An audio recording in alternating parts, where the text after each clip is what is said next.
아버지, 오늘도 저희들 모여서 하나님 말씀 공부할 수 있도록 인도해 주심 감사드립니다.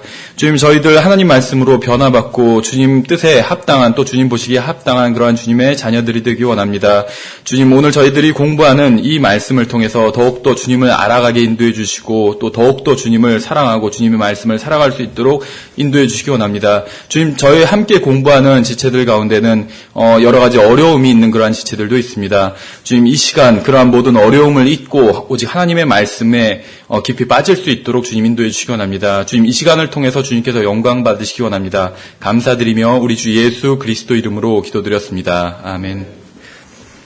예, 지난 시간에 저희가 성경 읽기의 9가지 원칙이라고 해서 이제 성경 연구의 가장 토대가 되는, 기본이 되는 성경 읽기에 대해서 저희들이 살펴봤습니다. 그래서 성경을 먼저 읽고 거기서 끝나는 것이 아니라 또 읽은 성경을 연구하고 또 연구하는 것에서 끝나는 것이 아니라 성경, 자기가 연구한 그 말씀, 그래서 자신이 알게 된 그 말씀에 순종하는 것까지 가야지 이것이 성경에서 말씀하시는 어떤 온전한 그리스도인의 삶이고 성경적 기독교인 것이라고 말씀을 드렸었죠. 광고를 한 가지 빼먹었는데 지금 뒤에 로비에 가시면은 뒤에 그 칠판에 6학기이신 분들 4분 학생 설교 순서 표를 붙여놨습니다. 그래서 지난주에 김원광 형제님께서 처음으로 하셨고 이번 주에 심진성 형제님 하시는데요. 그 표를 참고해 보시기 바랍니다. 그리고 새로 오신 분들이 있는데요. 프린트물을 항상 이 중간에 맨 뒤에 책상에 한 장짜리 프린트물을 두거든요. 그래서 항상 수업 시작하기 전에 그 프린트물을 가지고 보시면 돼요. 아마 목사님 시간에, 김영균 목사님 시간에 프린트물이 없고 라양성 목사님이랑 제 시간에만 프린트물이 주로 있습니다. 참고하시면 되고. 예, 그래서 저희가 이제 지난 시간에 마지막에 잠깐 다 살펴보진 못했었는데 성경 읽기에 대해서 살펴보는데 마지막 항목으로 저희가 살펴본 것이 하나님께서 우리에게 말씀하신 것이 이 성경으로 끝났다, 이런 말씀을 드렸었죠. 히브리서 1장 1절부터 2절을 살펴봤었습니다. 하나님께서 어느 시간에 또 마지막 날들의 아들을 통하여 우리에게 말씀하셨으며 과거 시제로 이렇게 기록되어 있어요. 그래서 하나님께서 하실 말씀을 다 하셨습니다.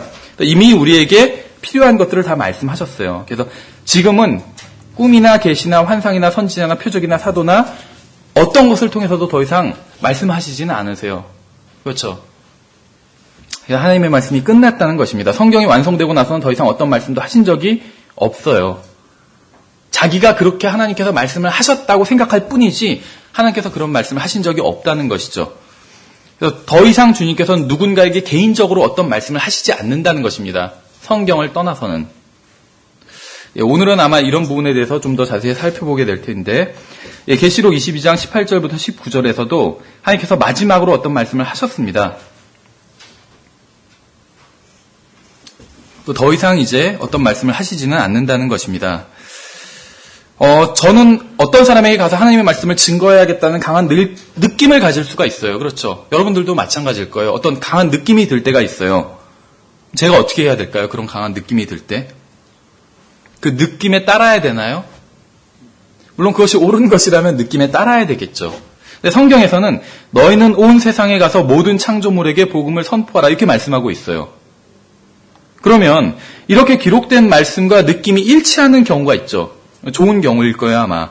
이런 경우에는, 근데 기록된 말씀과 나의 느낌이 일치하는 경우에 또 느낌을 따를 필요가 없어요, 굳이. 느낌이 필요가 없다는 것이에요, 이런 경우에도. 왜냐하면 이미 우리에게 기록된 말씀이 있기 때문에. 근데 우리의 느낌과 기록된 말씀이 일치하지 않을 때는 당연히 느낌을 따르면 안 되겠죠. 느낌이 당연히 필요 없는 것이에요. 만약 어떤 사람이 저에게 형제님을 위해서 기도해야겠다는 느낌을 받았습니다 라고 말한다면 좋은 느낌이죠. 그것은 저를 위해서 기도해 주세요, 그런 느낌을 가지고 계신 분이 있다면. 그러나 성경이 모든 사람을 위해서 기도하라고 말씀하고 있어요. 또 기도하기를 쉬지 말라고 말씀하고 있어요. 성경은 기도하라고 말씀하고 있죠. 항상 기도하라 이렇게 말씀하고 있죠. 그러면 그것으로 충분한 것이에요. 성경 말씀으로 충분한 것이라는 것이죠. 느낌을 따라서 기도할 필요가 없이 하나님의 말씀을 따라서 기도하면 된다는 것입니다. 성경은 하나님의 말씀이에요. 하나님께서 성경 외에 다른 것을 통해서 여러분에게 말씀하실 필요가 없다는 것입니다. 하나님의 뜻을 알기 위해서는 오직 성경만으로 충분해요. 하나님의 말씀은 너무나도 방대해서 우리의 전 인생에 걸쳐서 그것을 모두 연구하고 다 알아낼 수가 없습니다. 그런데 하물며 다른 무엇이 또 필요하겠냐는 거죠. 성경만으로도 충분하고 우리 인생을 모두 다 사용한다 할지라도 하나님의 말씀을 다 알 수는 없어요. 그런데 왜 또 다른 것을 통해서 하나님께서 우리에게 지금 말씀하시겠냐는 거예요. 그렇죠. 조지 뮬러에 대해서도 지난 시간에 잠깐 말씀을 드렸었는데 이 사람은 굉장히 좀 형제교회에 약간 어떻게 보면 슈퍼스타 같은 사람입니다. 물론 훌륭한 사람이에요. 뭐 나쁜 의미로 슈퍼스타라는 게 아니라 조지 뮬러는 사역을 위해서 수백만 달러를 사용했습니다. 우리 지금으로 말하자면 뭐 수십억 이상을 사용했어요. 수천 명의 고아들을 길렀고 그 외에도 많은 사역을 했어요. 많은 사역을 감당하기 위해서 오랜 시간 기도했고 또 그 기도한 것, 또 응답받은 것으로 굉장히 유명하죠. 조지 뮬러의 그 자서전에 이런 얘기가 있습니다. 제가 한번 그냥 인용해 볼 테니까 쭉 들어보세요. 약간 몇 문단이 되는데 조지 뮬러가 그 자기 일기에 쓴 얘기예요. 나의 사역 초기에는 국내 사역을 수행하느라 정신이 없었다. 그래서 나는 성경을 순서대로 꾸준히 읽는 일을 게을리하였다. 그 결과 나는 지식에 있어서는 어린아이에 머물러 있었다. 나는 하나님의 말씀을 읽는데 게을렀기에 말씀에 무지했고 따라서 나의 영적인 성장에는 아무런 진전이 없었다. 그러나 하나님께서는 내가 주님의 말씀을 사랑하도록 은혜를 베풀어 주셨다. 나는 혼을 지도해 주시는 유일한 분은 성령님이심을 깨닫고 무릎을 꿇고 3시간 동안 성경을 읽었다. 그 3시간 동안 얻은 것이 지난 몇 년간 얻은 것보다 훨씬 많았다. 그때부터 나는 하나님의 말씀을 사랑하게 되었으며 영적으로도 성장하게 되었다. 나는 그때까지는 성경을 불규칙적으로 읽었다. 그때 읽고 싶은 곳을 읽었었다. 그러다 보니 매번 성경을 읽을 때마다 비슷한 부분만을 읽게 되었다. 하지만 하나님의 말씀을 사랑하게 된 이후부터는 성경을 순서대로 읽기 시작했다. 순서대로 반복해서 성경을 읽은 결과 나는 어느 구절이 어디에 있는지 정확하게 찾을 수 있게 되었다. 난 살아있는 성구사전이 된 것이다. 성경을 규칙적으로 꾸준히 읽다 보니 거의 이름으로만 이루어져 있는 역대기상 1장부터 10장 같은 경우도 흥미있게 읽는 수준이 되었다. 물론 처음에는 그 부분을 소홀히 여겼지만 계속해서 성경을 읽는 가운데 이름만 나열된 그 부분도 역시 하나님의 말씀이라는 생각을 하게 되었다. 성경의 다른 부분을 읽는 것과 마찬가지로 주의 깊게 읽게 되었다. 주님께서는 거기에 나오는 인물들도 주의 깊게 살펴보게 하셨다. 이제 나에게 있어서 역대기상 1장부터 10장은 시편이나 복음서만큼이나 친숙하고 즐거운 부분이 되었다. 나는 구약과 신약을 동시에 읽는 것을 추천한다. 나는 아침에는 구약 성경을 읽고 저녁에는 신약 성경을 읽는다. 하나님의 말씀을 열심히 읽는 자들에게 주시는 하나님의 축복이 있다. 주님께서는 다양한 음식을 풍성하게 마련하신다. 하나님께서는 모든 말씀을 통해서 계시하신다. 이것은 매우 중요하다. 성경의 일부분만을 읽고 인기 있는 부분만을 살펴본다면 그것은 오히려 독이 될 수도 있다. 성경에는 모순처럼 보이는 부분들이 있다. 그러나 인내를 가지고 반복해서 읽는다면 모든 의문은 풀릴 것이다. 나는 성경을 100번가량 읽었다. 그러나 단 한 번도 걸려 넘어진 적이 없다. 왜냐하면 내가 하나님께 만족했기 때문이다. 성경을 읽을수록 주님이 사랑스러운 분이시며 무한한 지혜와 능력을 가진 분이시고 얼마나 친절하고 은혜가 넘치시며 품이 있는 분이신지 알게 될 것이다. 이렇게 얘기를 했어요. 자기 일기에 쓴 내용인데 이것은 주님을 위해서 많은 일을 한 사람의 간증이죠. 조지 뮬러는 매일 3시간씩 무릎을 꿇고 순서대로 성경을 읽었다고 합니다. 지난번에도 말씀드렸지만 조지 뮬러가 굉장히 조지 뮬러 간증집 중에 어떤 책 제목은 5만 번 기도응답을 받은 사람, 이렇게 조지 뮬러를 소개하고 있는 책이 있어요. 저 정확히 모르겠지만 어쨌든 5만 번의 기도응답을 받았다고 그렇게 알려져 있죠. 조지 뮬러는. 여러분은 몇 번이나 기도응답을 받으셨어요? 조지 뮬러도 처음에는 기도응답을 받지 못했대요. 우리들 대부분처럼 기도하는데 주님께서 응답해 주지 않는 경우가 너무나도 많았다는 거예요. 근데 왜 그랬냐면 처음에는 아침에 일어나자마자 바로 기도부터 시작했대요. 쭉 기도하고 나서 나중에 시간이 있을 때 여기서 얘기한 것처럼 읽고 싶은 부분 성경을 그냥 찾아서 읽고 이 정도로 했더니 기도응답을 못 받았다고 그래요. 근데 나중에는 어떻게 했냐면 일어나자마자 바로 3시간 동안 성경을 읽었대요. 그리고 나서 성경을 3시간 동안 읽고 나서 기도를 시작했대요. 그러니까는 성경을 읽기 전에 기도할 때는 자기가 구하는 것들, 자기가 보기에 필요한 것들을 구했는데, 그러니까 기도응답을 못 받은 적도 있는 거예요. 성경을 3시간 동안 읽고 나서는 구하는 것들이 다 하나님의 뜻에 합당한 것들만 구할 수 있었던 것이죠. 그래서 그 외에는 기도응답을 받는, 그래서 지금의 그러한 조지 뮬러 같은 그러한 사람이 되었고 그런 간증을 남기게 된 것이죠. 예, 조지 밀러는 전임 사역자였고 고아원을 운영했고 선교사들을 지원했고 수많은 사역을 했지만 성경 읽기를 게을리하지 않았다는 겁니다. 우리보다 훨씬 바쁜 사람이었어요. 하는 일이 훨씬 많았고 그럼에도 불구하고 우리보다 더 많이 성경을 읽었다는 것이죠. 그래서 지난 시간에 처음에 여러분들께 질문을 드렸던 것 같이 마지막으로 이 일과를 끝내면서 같은 질문을 드리면 여러분 성경을 읽고 있으시냐고 묻는 게 아니라 충분히 읽고 계시냐고 묻고 싶다는 것입니다. 성경 읽기는 성경 연구의 가장 큰 기초가 됩니다. 잘 아시는 것처럼 믿음은 들음에서 나오고 들음은 하나님의 말씀에서 온다고 성경은 기록하고 있는 것이죠. 그래서 1과 내용은 이렇게 마치고 이제 오늘 프린트 나눠드린 2과 내용을 살펴보도록 하겠습니다. 그래서 8가지 성경 연구 방법 이렇게 제목을 붙였고 예, 아마 다음 시간에도 좀 비슷한 내용으로 공부를 하게 될 텐데 약간 더 시간이 지날수록 좀 구체적인 내용으로 들어가게 됩니다. 그리고 얘도 더 많이 들게 되고 여기서 좀 약간은 좀 반복되는 내용들이 있어요. 그리고 이제 이 강의를 준비하면서 기본적으로 이제 그 제임스 낙스 목사님 강의한 것들을 풀어서 준비하다 보니까 영어로는 좀 단어가 구분이 되는데 우리나라 말로는 좀 구분이 되지 않는 것이 있어요. 그래서 어떤 원칙들 몇 가지 막 설명하는데 우리나라 말로는 약간 반복적인 게 있어요. 그런 부분은 좀 설명을 잘 들어보시면 약간 차이가 있다는 것을 보실 수 있습니다.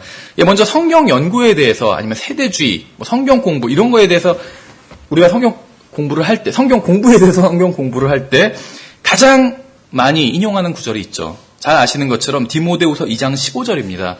디모데후서 2장 15절. 그래서 성경을 공부하는 사람이 가장 먼저 암기하고 알아야 될 구절이에요. 잘 아시는 구절입니다, 여러분들이. 제가 읽어볼게요.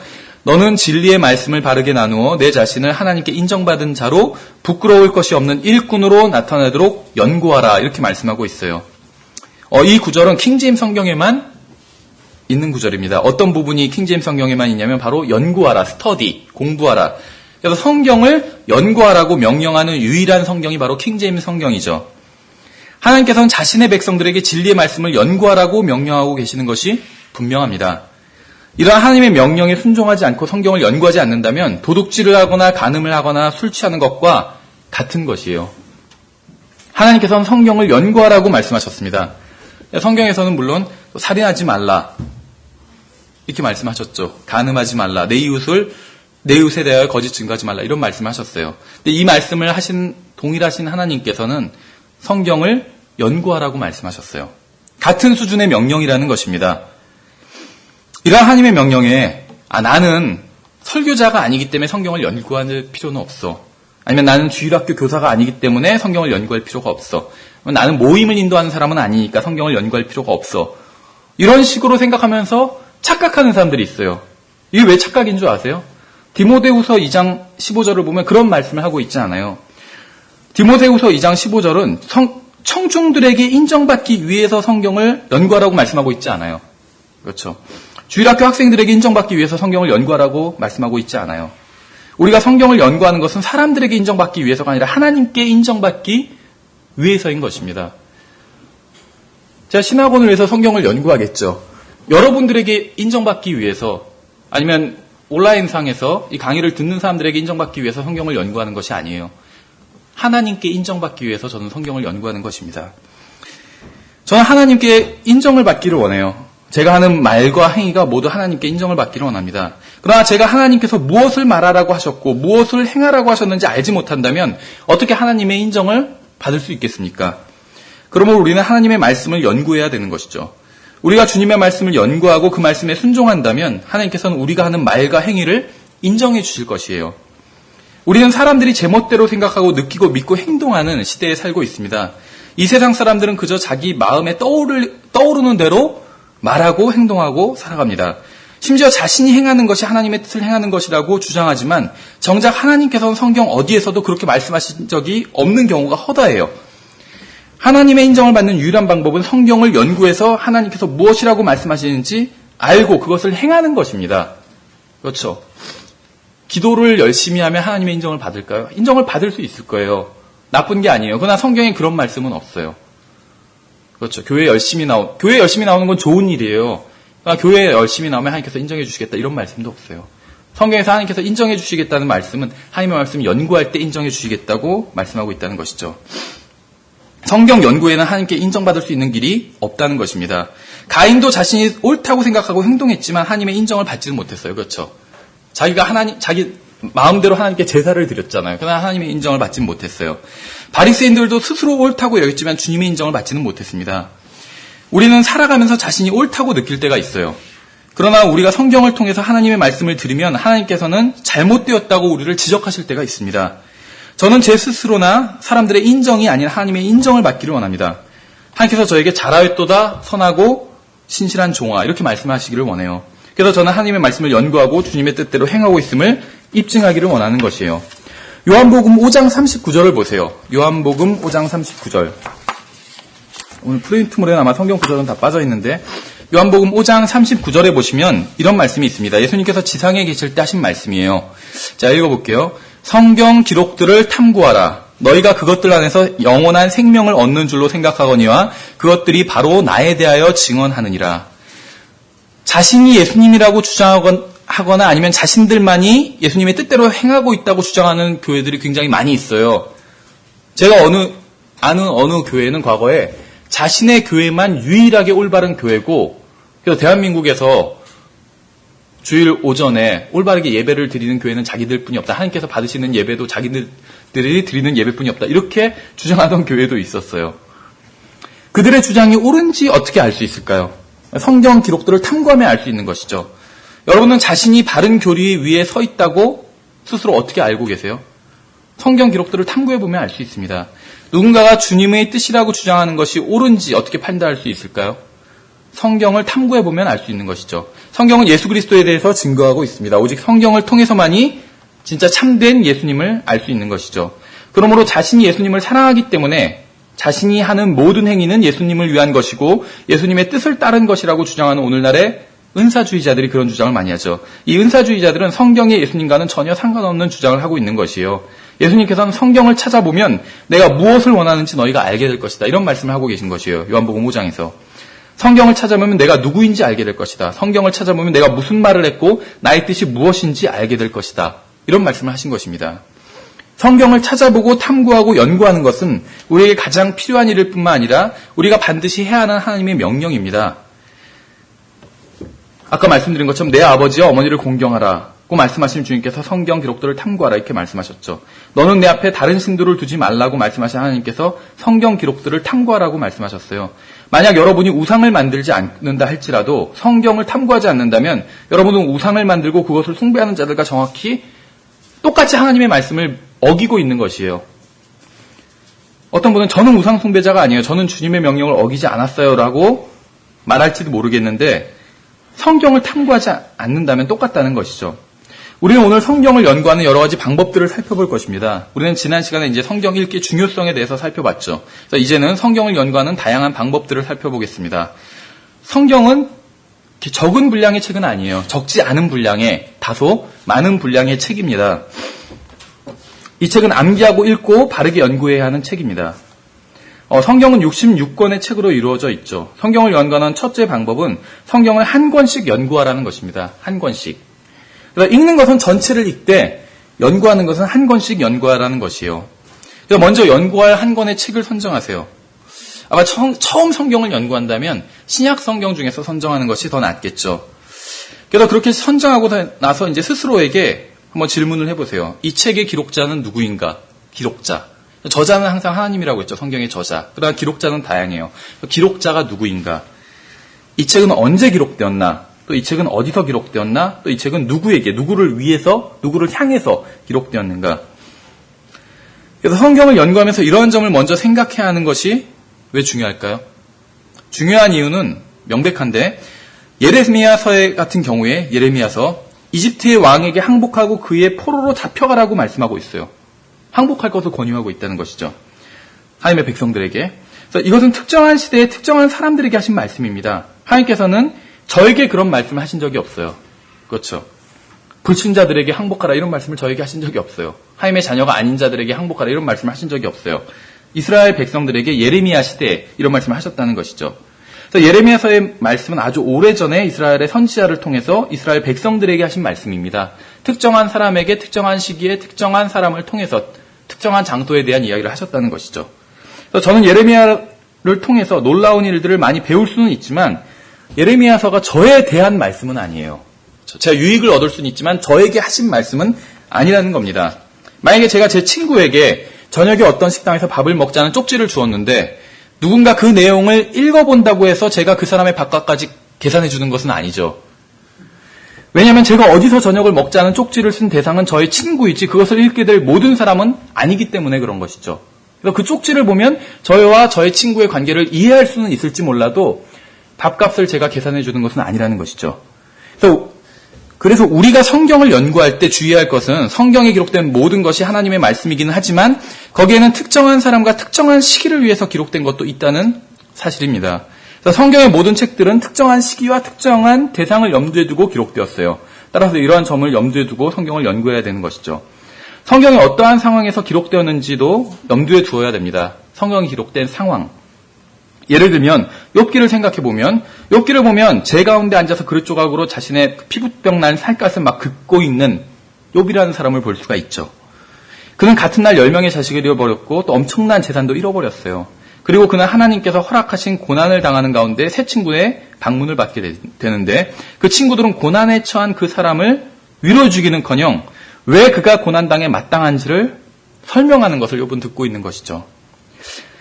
제가 욥기를 아무 데나 펴서 읽는다면 욥의 친구들의 말을 만약에 읽게 된다면 그 말들은 하나님에 대해서는 맞지만 욥에 대해서는 틀린 기록입니다. 욥의 친구들이 기록한 말. 그렇죠? 욥기에 물론 성경의 다른 어떤 진술들에도 동일하게 이 원칙을 적용할 수가 있어요. 근데 이제 욥기 같은 경우가 가장 좀 특이하기 때문에 말씀드리는 건데 욥기에서 욥의 친구들이 한 말. 이것이 하나님의 말씀일까요? 하나님의 말씀이지만 어떤 의미에서 하나님의 말씀이 아닐 수도 있어요. 무슨 말이냐면 신성모독적인 말이 아니라 하나님께서 의도하신 말씀이에요. 욥기의 친구들이 한 말도. 그래서 무슨 말이냐면 하나님께서 성경에 기록되기를 의도하신 말씀이라는 것이죠. 그러나 하나님께서 그런 말씀을 하신 것은 아니에요. 그래서 어떤 경우에 예를 들면 욥기나 대표적인 경우가 전도서 같은 경우인데 아니면 성경에 나온 마귀가 한 말들 이런 것들은 진리는 아니에요. 그렇죠. 마귀가 한 말. 마귀가 이브에게 한 말, 그렇죠. 너희가 죽지는 아니하리라 이렇게 말을 했는데 이것은 진리는 아니죠. 성경에 기록되어 있지만 진리는 아니에요. 그러나 사실이에요. 마귀가 그때 그 시간 그 장소에서 그 말을 한 건 사실이라는 것이죠. 그래서 이런 식으로 이해해야 된다는 것이에요. 성경에 기록된 말씀들을. 그래서 욥의 친구들이 한 말은 하나님에 대해서는 모두 사실입니다. 욥의 친구들이 한 말이 다 거짓이 아니에요. 하나님에 대해서는 사실이지만 적용을 잘못한 것이에요. 엉뚱하게 욥에게 적용한 것이죠. 욥의 친구들이 한 말을 다른 사람에게 적용했을 때 맞는 경우도 있었어요. 그러나 욥의 경우엔 맞지 않는 경우였죠. 그래서 욥의 친구들이 하나님에 대해서 했던 말은 모두 옳은 말들입니다. 그러나 그들이 욥에 대해서 한 말은 틀린 말들이에요. 그렇죠. 네가 분명히 무슨 죄를 지었을 것이다 이런 얘기를 하지만 욥은 그런 죄를 지은 적이 없죠. 또 욥기를 보면서 그 예를 찾아보면 또 이제 욥이 한 말인데 이런 말이 있어요. 19장 25절에서 내 구속자께서 살아계시는 것을 내가 아노니 마지막 날에 그분께서 땅 위에 서시리라. 욥이 이런 고백을 하죠. 전 성경의 다른 부분을 통해서 욥이 예수 그리스도에 대해서 이야기하고 있음을 알 수 있습니다. 이 19장 25절이. 예수님은 욥이 그분을 알기도 전부터 이 세상에 오시기 전부터 욥의 구속자였었죠. 당연히. 그러나 욥기의 다른 부분을 보면 2장 4절에 이런 말도 있어요. 사탄이 한 말인데 가죽으로 가죽을 받고 오니 참으로 사람이 자기의 생명을 얻기 위해 자기의 모든 소유를 줄이이다. 이 말 무슨 말인지 아세요? 한마디로 쉬운 말로 하면은 사람이 가장 아끼는 것이 바로 자기 생명이다. 이런 말이에요. 욥기 2장 4절에서 마귀가 한 말이. 이 말이 참일까요? 진리일까요? 거짓일까요? 거짓이에요. 이 말은. 마귀가 한 말인데 사실이 아니라는 것이요. 왜냐하면 방금 말씀드린 것처럼 욥기 2장 4절의 요점은 사람이 가장 아끼는 것이 바로 자기 생명이다. 이런 말을 하고 있는데 그러지 않은 경우도 성경에 많이 있기 때문에 그렇습니다. 예수님께서 사람으로 오셨을 때 자기 생명을 가장 아끼지 않으셨죠. 자기 생명을 가장 아끼셨다면 우리를 위해서 자기 목숨을 내어주시지 않으셨을 거예요. 자기 목숨을 버리셨잖아요. 그렇죠. 물론 이제 이건 예수님이니까 그럴 수도 있는데 스테반 같은 경우도 마찬가지죠. 스테반도 예수 그리스도를 위해서 자기 생명을 내어버렸어요. 자기 생명을 가장 아낀 것이 아니라는 것이죠. 잘 아시는 것처럼 로마서에서도 의로운 자를 위하여 죽는 자가 가끔 있다고 얘기하고 있잖아요. 그러니까 자기 생명을 가장 아끼지 않는 경우가 분명히 있어요. 그래서 욥기 2장 4절에 기록된 것은 하나님의 말씀에 포함된 말씀이기는 하지만 하나님께서 의도하신 말씀이죠. 그러나 진리는 아니라는 것이요. 어떤 마귀가 말한 말을 사실 그대로 기록한 것이지 진리의 말씀은 아니라는 것입니다. 그래서 욥기 2장 4절을 근거로 교리를 세우면 안 된다는 것이요. 예레미야가 기록한 것들, 모든 것이 파괴되고 끔찍한 일들이 벌어지고 도시가 파괴되고 이제 더 이상 좋은 날을 못 보게 될 것에 대한 말씀은 예루살렘이 파괴되고 하나님의 백성들이 죽임을 당하는 것에 대한 말씀이었죠. 아침에 성경을 묵상하면서 예레미야 애가를 읽는 것은 상관없지만 이 말씀을 자신에게 적용하면서 하나님께서 왜 나에게 고난을 주시는 것입니까? 하고 울부짖는 것은 전혀 엉뚱하게 성경을 적용하는 것이라는 것입니다. 왜냐하면 하나님께서는 우리에게 예레미야에 기록된 고난을 주시겠다고 말씀하신 적이 없어요. 그렇죠. 그건 우리에게 하신 말씀은 아니에요. 우리가 그 말씀을 통해서 유익을 얻을 수는 있지만 우리에게 하신 말씀은 아니라는 것이에요. 그렇죠. 이거랑 똑같아요. 제가 좋아하는 설교자 중에 스펄전이 있습니다. 스펄전. 근데 스펄전에 이제 그 글들이 굉장히 많아요. 책도 굉장히 많고 이 사람 설교를 3,000편이나 남겼거든요. 굉장히 많은 양이에요. 그래서 이 사람의 책 중에 스펄전의 그 편지들이라는 책도 있습니다. 그래서 스펄전이 보냈던 편지들, 주고받은 편지들을 엮은 책이 있어요. 그래서 이런 것도 보면은 어떤 스펄전의 생각을 알 수 있고 유익을 얻을 수 있는 부분은 있어요. 그러나 그 편지가 나에게 보내는 편지는 아니죠. 마찬가지라는 것이에요. 예레미야를 통해서 우리가 교훈을 얻고 유익을 얻을 수는 있지만 바로 세움을 받을 수도 있어요. 그 말씀을 통해서. 그렇지만 나에게 하신 말씀은 아니라는 것이죠. 1960년대 미국에서는 이제 포크송이 굉장히 유행을 했는데 그때 포크송 가수들이 전도서의 내용을 굉장히 많이 인용했다고 합니다. 그래서 전도서의 내용을 인용해서 노래로 만들어서 불렀다고 그래요. 여호와의 증인들도 전도서를 굉장히 좋아하고 자주 인용합니다. 여호와의 증인들도. 그러나 전도서의 내용은 해 아래서 인간의 관점으로 기록된 것이지 하나님의 관점으로 기록된 것은 아니에요. 전도서의 내용은 해 아래서 해 위, 하나님이 계신 그곳의 관점이 아니에요. 해 아래의 관점으로 기록됐다는 것입니다. 그래서 성경을 연구할 때는 연구하는 그 부분의 말씀이 기록된 상황에 대해서 그 말씀이 기록된 상황에 대해서 반드시 생각해 봐야 된다는 것이죠. 그래서 성경의 한 책을 연구할 때 고려해야 될 또 다른 점은 바로 그 책의 내용의 성격이 어떤 것인가 하는 것이에요. 성격이 어떤 것인가, 어떤 스타일로 기록되었는가, 이것이 굉장히 중요해요. 그것이 법에 대한 것인지, 신명기 같은 경우에, 아니면 시인지, 시편 같은 경우에, 역사인지, 예언에 대한 것인지, 선지서들 같은 경우에, 교리에 대한 것인지, 서신서들 같은 경우에, 신약성경에 어떤 성격이 어떤 것인지 살펴봐야 된다는 것이죠. 예를 들면 사사기는 기본적으로 역사서예요. 그렇죠. 물론 사사기를 통해서도 하나님에 대한 교리를 분명히 알 수 있어요. 그러나 기본적인 성격이 사사기는 역사서라는 것입니다. 물론 잘 아시는 것처럼 모든 성경 기록은 하나님의 영감으로 주신 것으로 교리와 책망과 바로잡음과 의로 교육하기에 유익한 것은 사실이에요. 그러나 기본적인 성경 66권의 책들이 기본적인 성격이 각자 있다는 것이죠. 그래서 현명한 성경학도라면 신약교회의 교리를 에베소서에 위에 세우지 사사기 위에 세우지는 않는다는 것이에요. 사사기 위에 세우면 굉장히 이상해져요. 자, 예를 들어 볼게요. 말도 안 되는 예지만 교회에 자주 나오지 않는 성도가 있어요. 교회 모임에 어떻게 하겠어요? 사사기가 기준이라면, 신약교회 사사기가 기준이라면 그 사람을 잡아다가 조각으로 잘라서 상자에 담아 각 교회 회원들에게 택배로 배송해야 돼요. 좀 잔인한 이야기 같지만 사사기를 보면 모임에 함께하지 않는 지파를 이런 식으로 처리했어요. 그렇죠? 물론 이것은 현명한 방법이 아니에요. 이것은 신약교회 그리스도인들의 실행을 위한 말씀도 아니에요. 제가 지금 하는 말이 무슨 말인지 모르는 분들은 집에 가서 사사기를 읽어보세요. 사사기를 또 신약교회에 한번 적용해 볼게요. 오랫동안 결혼을 위해서 기도했지만 아직 배우자를 못한 분들이 있어요. 제 얘기인가요? 그런데 이런 사람은 어떻게 할까? 사사기가 기준이라면 무도회장에 가서 춤추는 사람 중에서 마음에 드는 사람을 잡아서 집으로 데려가면 돼요. 이것이 바로 사사기에서 나온 배우자를 얻는 방법이에요. 물론 이것은 신약 교회의 그리스도인들의 실행과는 아무런 관련이 없는 것이죠. 이렇게 하라는 것이 아니에요. 관련이 없다는 것이죠. 그래서 신약 교회의 교리적인 말씀들, 또 실행적인 우리가 그리스도인으로서 실행해야 될 것들은 신약 성경 위에서, 특히 서신서 위에서, 에베소서 같은 그런 책 위에서 교리를 세워야지 사사기나 전도사나 이런 데서 세우면 이상한 교리가 탄생할 수 있다는 것입니다. 여기서 보시는 바와 같이 성경에는 역사서가 있고 교리서가 있습니다. 시편의 경우는 시와 찬양과 하나님께 경배하는 내용으로 가득합니다. 물론 시편에 예언들이 많이 있는 것이 사실이에요. 그래서 시편에서는 예언을 시의 형태로 기록한 것이에요, 기본적으로. 그래서 시편도 예언적인 내용이 많이 있습니다. 그러나 기본적으로는 시적인 형태로 기록이 되어 있고 시가 많이 기록이 되어 있어요. 하나님을 순수하게 찬양하는 내용들이 많이 기록되어 있다는 것이죠.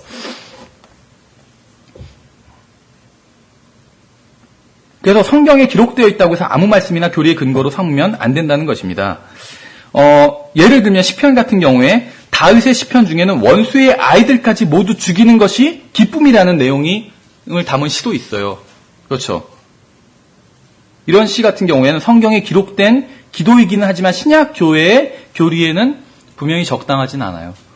구약 시대에는 적당했을 수도 있었죠. 그렇죠. 이건 나중에 만약에 우리가 세대주의를 공부하면 살펴보겠지만 구약 시대에는 다윗의 그러한 기도가 적당했을 수도 있어요. 그때는 물질적인 하나님의 왕국을 추구했기 때문에. 그러나 신약 시대는 전혀 적당한 기도가 아니죠. 원수가 잘못되는 것을 보고 기뻐하는 것이 그리스도인들의 올바른 태도가 아니라는 것이에요. 그렇죠. 오히려 원수, 나에게 못해주는 사람도 그 사람 복을 빌어주고 선하게 대해주는 것. 이것이 주님께서 우리에게 원하시는 것이에요. 왜냐하면 주님께서 그렇게 하셨기 때문에. 그렇죠. 우리가 주님을 막 잘 섬기고 이래서 주님께서 우리를 위해서 죽으신 것이 아니죠. 오히려 우리가 하나님께 죄를 짓고 주님의 이름을 모독했던 사람들이었잖아요, 과거엔. 근데 주님께서 그런 우리들을 벌 주신 것이 아니라 오히려 우리들에게 구원의 길을 열어주셨잖아요. 우리도 그렇게 하기를 원하시는 것이에요. 우리들에게 함부로 대하는 사람들에게 보복하기를 원하시는 것이 아니라 하나님이 하셨던 것처럼, 예수님께서 하셨던 것처럼 우리도 선하게 대해주는 걸 원하시는 것이죠. 예, 그래서 성경을 연구할 때는 한 권의 책을 연구하는데 그 책의 주제와 목적이 무엇인지 살펴봐야 된다는 것입니다. 요엘서는 기본적으로 예언의 책입니다. 예언을 담고 있어요. 어떤 신약 교회의 교리를 담고 있는 것이 아니라 마지막 날들에 대한 예언을 담고 있다는 것이죠. 요엘서에는 피와 연기와 표적과 기적에 대해서 말씀하시면서 주님의 오심이 어떠할 것인지를 예언하고 있습니다. 그럼 한번 생각해 보세요. 우리의 주님은 이미 오셨어요. 물론 주님께서 재림하실 것이지만 이미 오셨어요. 이것은 그냥 마음으로만 오셨다는 것이 아니라 우리 안에 예수 그리스도께서 계시죠. 우리 안에 예수 그리스도께서 계시지 않다면 우린 구원받은 사람이 아니에요. 그래서 우리의 주님은, 그리스도인들의 주님은 이미 마음속에 들어와 계신 걸로 쳐주는 게 아니라 실제로 들어와 계세요. 그것이 성경에서 말씀하시고 있는 구원인 것이죠. 그래서 그분은 오셔서 십자가에서 죽으셨고 우리의 혼을 구원하셨죠. 그분께서 우리를 데리다 나중에 실제적으로 눈에 보이게 물질적으로, 육신적으로 다시 오실 것이죠. 지금 우리 안에는 영으로만 오셨으니까, 성령님으로 오셨으니까. 나중에 오실 때는 피와 연기와 표적과 기적 같은 것은 없을 것이에요. 우리를 데리러 오실 때. 그렇죠. 이 세상을 심판하러 오실 때는 피와 연기와 표적으로 오시겠지만, 우리를 데리러 오실 때는 그런 것으로 오시지 않을 거라는 것입니다. 큰 나팔 소리가 나면서 우리는 각자 자신의 이름을 듣게 될 것이고, 그러면 우리는 공중으로 들려 올라가서 그분과 만나게 될 것이죠.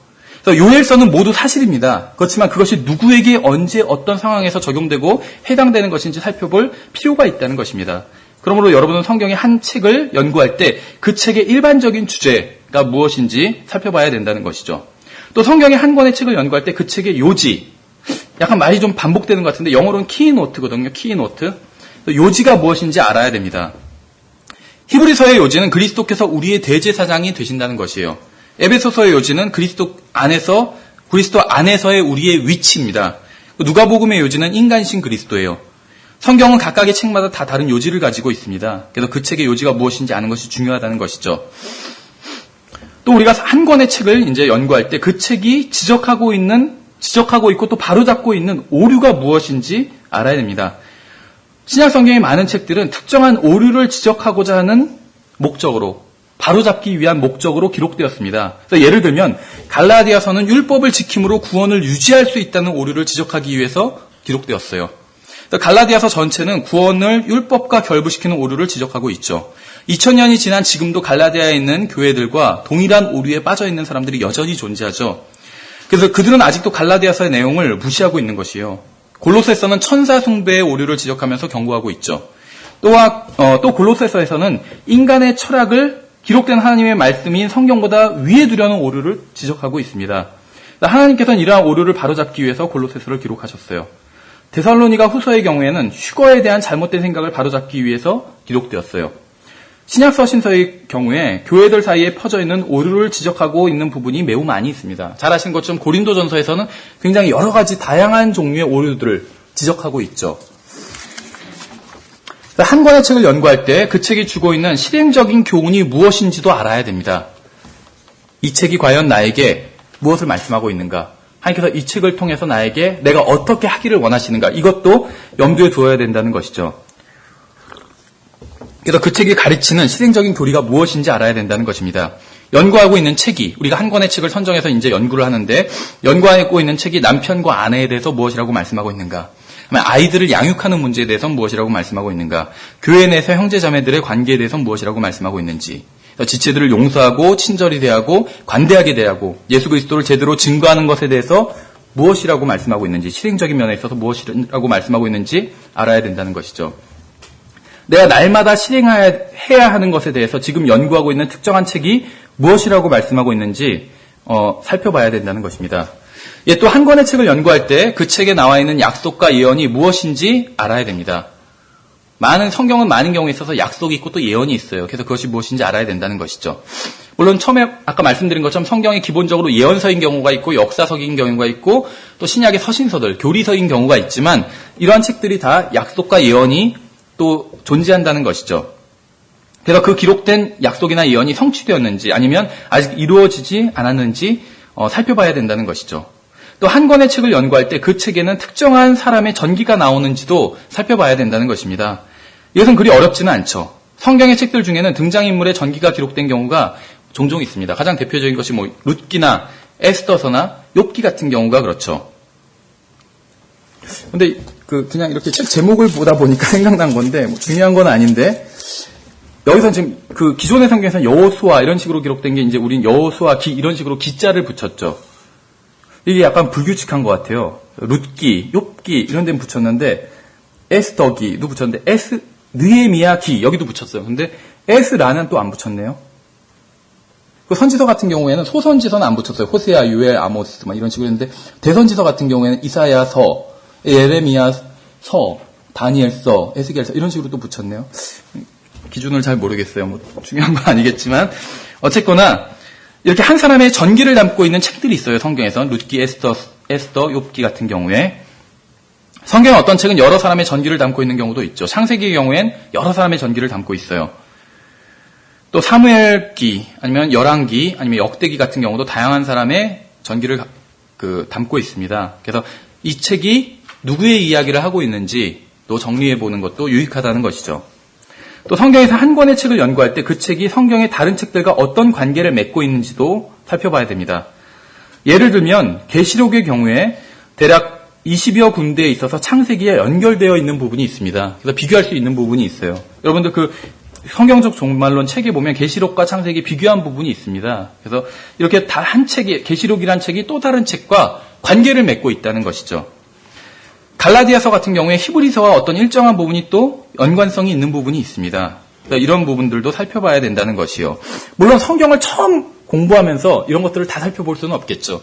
이제 공부를 해가면서 계속 더 시야가 넓어지고 나중엔 이런 부분들도 보이게 된다는 것이에요.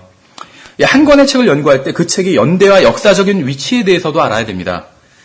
또한 그 책에 기록된 역사적인 사건의 순서에 대해서도 알아야 돼요. 특히 구약 성경 같은 경우가 더 많이 있고 신약에서는 복음서와 사도행전 같은 경우가 해당되겠죠. 성경에 포함된 66권의 책들은 기록 연대나 순서에 따라 정렬된 것이 아니에요. 그렇죠? 어느 정도는 맞지만 정확히 기록 연대 순서에 따라서 정렬된 것은 아니라는 것이에요. 성경을 역사적인 시간 순서에 따라 정리하려면 여기저기 왔다 갔다 해야 될 경우가 있어요. 한 책 내에서도 마찬가지예요. 이사야서의 경우에 여러 가지 예언이 기록되어 있는데 초림과 재림을 다 같이 예언하고 있죠. 근데 이것들이 성취되는 순서로 기록된 것이 아니에요. 이사야서 내부에서도 그리스도에 대한 예언을 했다가 대환란에 대한 예언을 하기도 하고 그 다음에는 다시 고난받는 그리스도에 대한 예언을 했다가 또 재림하실 그리스도에 대한 이야기도 하고 왔다 갔다 한다는 것이죠. 그래서 이사야서 한 권의 책에 기록된 예언도 순서대로 기록된 것은 아닌 경우들이 있다는 것입니다. 또 한 권의 책을 연구할 때 그 책은 어떤 종류의 사람에게 알맞은 책인가에 대해서도 생각해 봐야 된다는 것이에요. 에스라와 느헤미야 같은 경우에는 포로에서 돌아와 예루살렘의 무너진 성벽을 쌓는 사람들에게 용기를 주는 내용임이 분명하죠. 이 책들은 당시의 구약 성도들이 하나님을 위해 실질적으로 어떤 일을 해야 하는지 알려주고 있습니다. 그래서 이 책들은 신약 성도들이 어떤 실행과 관련된 내용은 아니에요. 그렇죠. 우리가 여기서 교훈을 배울 수는 있지만 신약 교회의 실행을 에스라나 느헤미야 위에 세울 수는 없다는 것이에요. 우리는 예루살렘 성벽을 재건하라는 명령을 받은 적이 없어요. 학개와 스가랴는 성전을 재건하지도 않았는데 자신들의 집을 짓는 데만 돈을 써버린 사람들을 책망하는 내용이 있어요. 물론 이것을 우리에게 영적으로 적용해서 자신을 위해서는 우리가 돈을 많이 쓰면서 주님의 사역을 위해서는 돈을 적게 쓰는 것을 스스로 돌아보고 책망해 볼 수도 있을 거예요. 영적인 면으로. 그러나 주님께서는 우리가 솔로몬의 성전을 재건하기 위해서 돈을 쓰지 않는 것으로 해서 우리를 책망하지는 않으실 거라는 것이죠. 우리에게 그런 말씀을 하신 것은 아니기 때문에. 성경의 책들 중에는 신약의 그리스도인들에게 직접적으로 말씀하시는 것들이 있습니다. 예를 들면 빌립보에 있는 모든 성도들에게 보낸 서신, 빌립보서죠. 에베소에 있는 성도들에게 보내는 서신, 에베소서. 로마에 있는 성도로 부르심을 받은 모든 사람들에게 보내는 서신, 로마서죠. 그래서 이러한 책들은 신약의 그리스도인들에게 직접적으로 해당되는 말씀이에요. 그래서 신약 교회의 교리는 이러한 서신서 위에 세워야 된다는 것이죠. 직접적인 교리는. 이에 반해서 성경에는 신약의 그리스도인들에게 직접적으로 해당되지 않는 그러한 책들도 있다는 것이죠. 그래서 영적으로 어린 그리스도인들은 자기 주위의 사람들에 대해서 아니면 어떤 이벤트에 대해서 성경에 뭐라고 나와 있는지 찾아보고 관심을 갖습니다. 그러나 주님 안에서 성숙한 그리스도인들은 성경이 자신에 대해서 뭐라고 말씀하시고 있는지 찾아본다는 것이에요. 영적으로 어린 그리스도인들은 흥미있는 주제에 대해서 관심을 보여요. 그들은 스가랴, 호세아, 요엘, 계시록에 나오는 예언과 종말에 대해서 궁금해요. 때로는 출애굽기 이후에 언약궤가 어디로 사라져버렸는지 궁금해하는 사람들도 있어요. 아니면 에스겔에 나온 여러 가지 환상들에 대해서 궁금해하기도 합니다. 그러나 성질을 죽이고 주님께 순종해야 함에 대해서는 별로 공부하고 싶어 하진 않아요. 구원받은 지 얼마 안 된 사람 중에는 재림시에 주님의 입에서 진짜 불이 나오는지 궁금해하는 사람도 있다고 그래요. 그러나 자기의 입에서 나오는 불같은 말을 절제하는 방법에 대해서는 알고 싶어 하지 않는다는 것이죠. 그러므로 성경의 한 권을 연구할 때 그 책이 나에게 하시는 말씀이 무엇이며 나에게 어떤 유익을 주는지 살펴봐야 된다는 것입니다. 여기서 이제 이것이 성경을 연구하는 첫째 방법에 대해서 성경을 한 권의 책씩 연구하라. 읽기는 처음부터 끝까지 계속 읽지만 연구하는 것, 읽는 것과 연구하는 건 다르다고 말씀드렸죠. 연구하는 것은 한 권의 책씩 연구하는 게 하나의 방법이 될 수 있다. 이런 말씀을 드린 것이고, 두 번째로는 성경을 연구하는 방법은 주제별로 연구하는 것입니다. 주제별로. 그래서 예를 들면 성경에서 사랑이라는 주제에 대해서 연구할 때 사랑의 의미는 무엇이며 또 그 예를 어디서 찾을 수 있는지, 사랑이 실패하면 어떤 일이 생기는지, 비슷한 말인 체러티, 그러니까 러브가 사랑이죠. 체러티. 또 우리 성경에서 사랑이라고 번역되는데 비슷한 말이에요. 그러나 약간 차이는 있겠죠. 이것과 관계는 어떤지, 또 성경에서는 누가 누구를 사랑했는지, 누구를 사랑해야 하는지, 하나님께서는 어떻게 우리를 사랑하셨는지에 대해서, 사랑에 대해서 공부하려고 해도 한 달 내내 공부할 수도 있어요. 그렇죠. 이런 식으로 공부하면. 거룩이라는 주제에 대해서 공부할 수도 있겠죠. 주제별로 공부할 때. 이것은 성경을 처음부터 끝까지 관통하는 하나의 주제입니다. 물론 성경의 가장 큰 주제는 왕국이겠죠. 왕국. 그렇지만 거룩이라는 것도 하나의 큰 주제예요. 하나님과 교제를 나누려면 거룩해야 되죠. 그런데 성경이 처음 시작하는 창세기부터 사람은 타락으로 말미암아 거룩해지지 않게 되죠. 그래서 하나님께서는 한 사람을 선택하시고 한 가족을 선택하시고 또 한 민족을 선택하여 이집트에서 나오게 하셨습니다. 그리고 거룩한 제단과 거룩한 제사장직과 거룩한 의복과 거룩한 희생제물에 대한 규례를 주셨죠. 그리고 신약 성경에서 거룩한 영께서 우리를 거룩하게 하시고 계시록에서는 하나님께서 구원받은 사람들을 완전히 거룩하게 하실 것이죠. 거룩은 성경을 처음부터 끝까지 관통하는 주제예요. 이외에도 주제별로 성경을 연구할 수 있는 주제들이 굉장히 많아요. 믿음, 구원의 확신, 하늘나라 등 많이 있어요. 주제별로 공부할 수 있는 주제들이. 그래서 주제별로 성경을 연구할 때도 성경의 책 중 한 권씩 연구하는 것이 좋을 수 있습니다. 예를 들면 요한복음에는 거의 매 구절마다 믿음에 대해서 이야기하고 있습니다. 따라서 믿음에 대해서 연구할 때 요한복음을 가지고 연구해도 좋은 방법이라는 것이죠. 회심에 대해서 연구할 때도 사복음서와 사도행전을 집중적으로 연구할 수 있을 거예요. 이 책들을 보면 누군가가 회심할 때 무엇인가로부터 예수님께로 돌아서는 것을 볼 수가 있습니다. 그렇죠.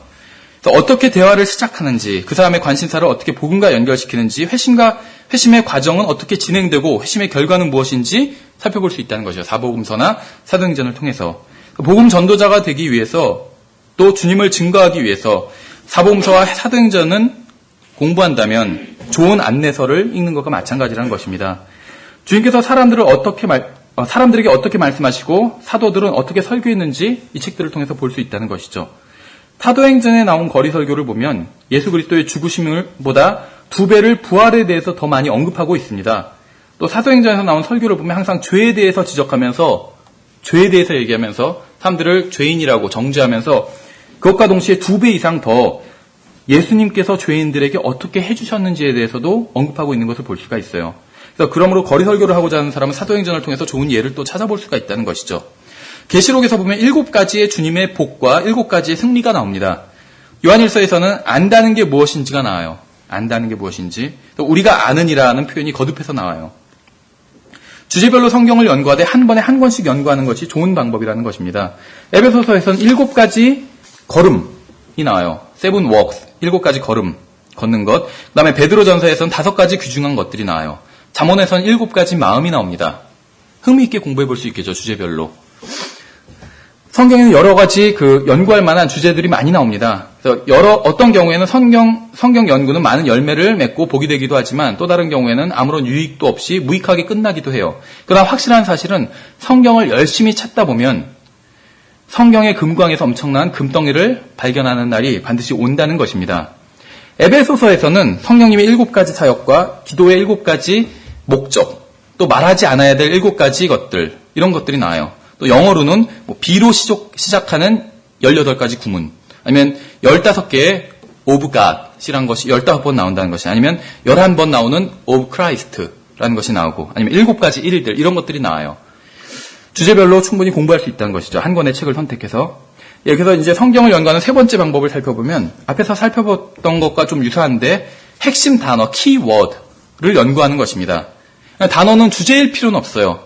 그러니까 성경을 한 권의 책을 선택해서 쭉 연구하면서 핵심 단어, 그 문단의 핵심 단어를 연구하는 것이죠. 예를 들면 요한복음 1장에서 빛이라는 단어가 나옵니다. 앞부분에 빛. 요한복음 1장을 보면 이 빛이 무엇이고 이 빛으로부터 무엇을 얻을 수 있는지 알 수가 있어요. 또 요한복음에는 예수 그리스도의 명칭이 많이 나오죠. 그 명칭들을 통해서 주님이 어떤 분이신지 알 수 있습니다. 주님이 왜 말씀이라고 불리고, 왜 어린 양이라고 불렸는지, 왜 포도나무라고 불렸는지, 왜 문이라고 불렸는지 살펴보고, 구약 성경에서는 어린 양은 무엇이라고 말씀하시는지, 똑같은 단어에 대해서 또 어떻게 말씀하고 있는지 비교해 볼 수도 있다는 것이죠. 창세기에서 캄캄한 어둠만이 있을 때 하나님께서는 말씀으로 빛을 지으신 장면도 요한복음에 나오는 1장에 나오는 빛과 또 연결해서 살펴볼 수도 있겠죠. 새 예루살렘에서는 어린 양이 친히 빛이 되시는 모습도 나와요. 그러므로 성경에서 한 권의 책을 연구할 때 핵심 단어별로 연구할 수 있다는 것입니다. 또 연구의 주제가 될 수 있는 단어는 얼마든지 많이 있어요. 구속, 아니면 소망, 아니면 그리고 같은 단어를 연구하는 사람들도 있어요. 이런 단어도 충분히 연구 대상이 돼요. 그러나를 연구하는 사람이 있어요. 성경에 나오는 그러나. 지금 한글 성경에서는 이 그러나가 다 번역되지 않은 경우가 있어요.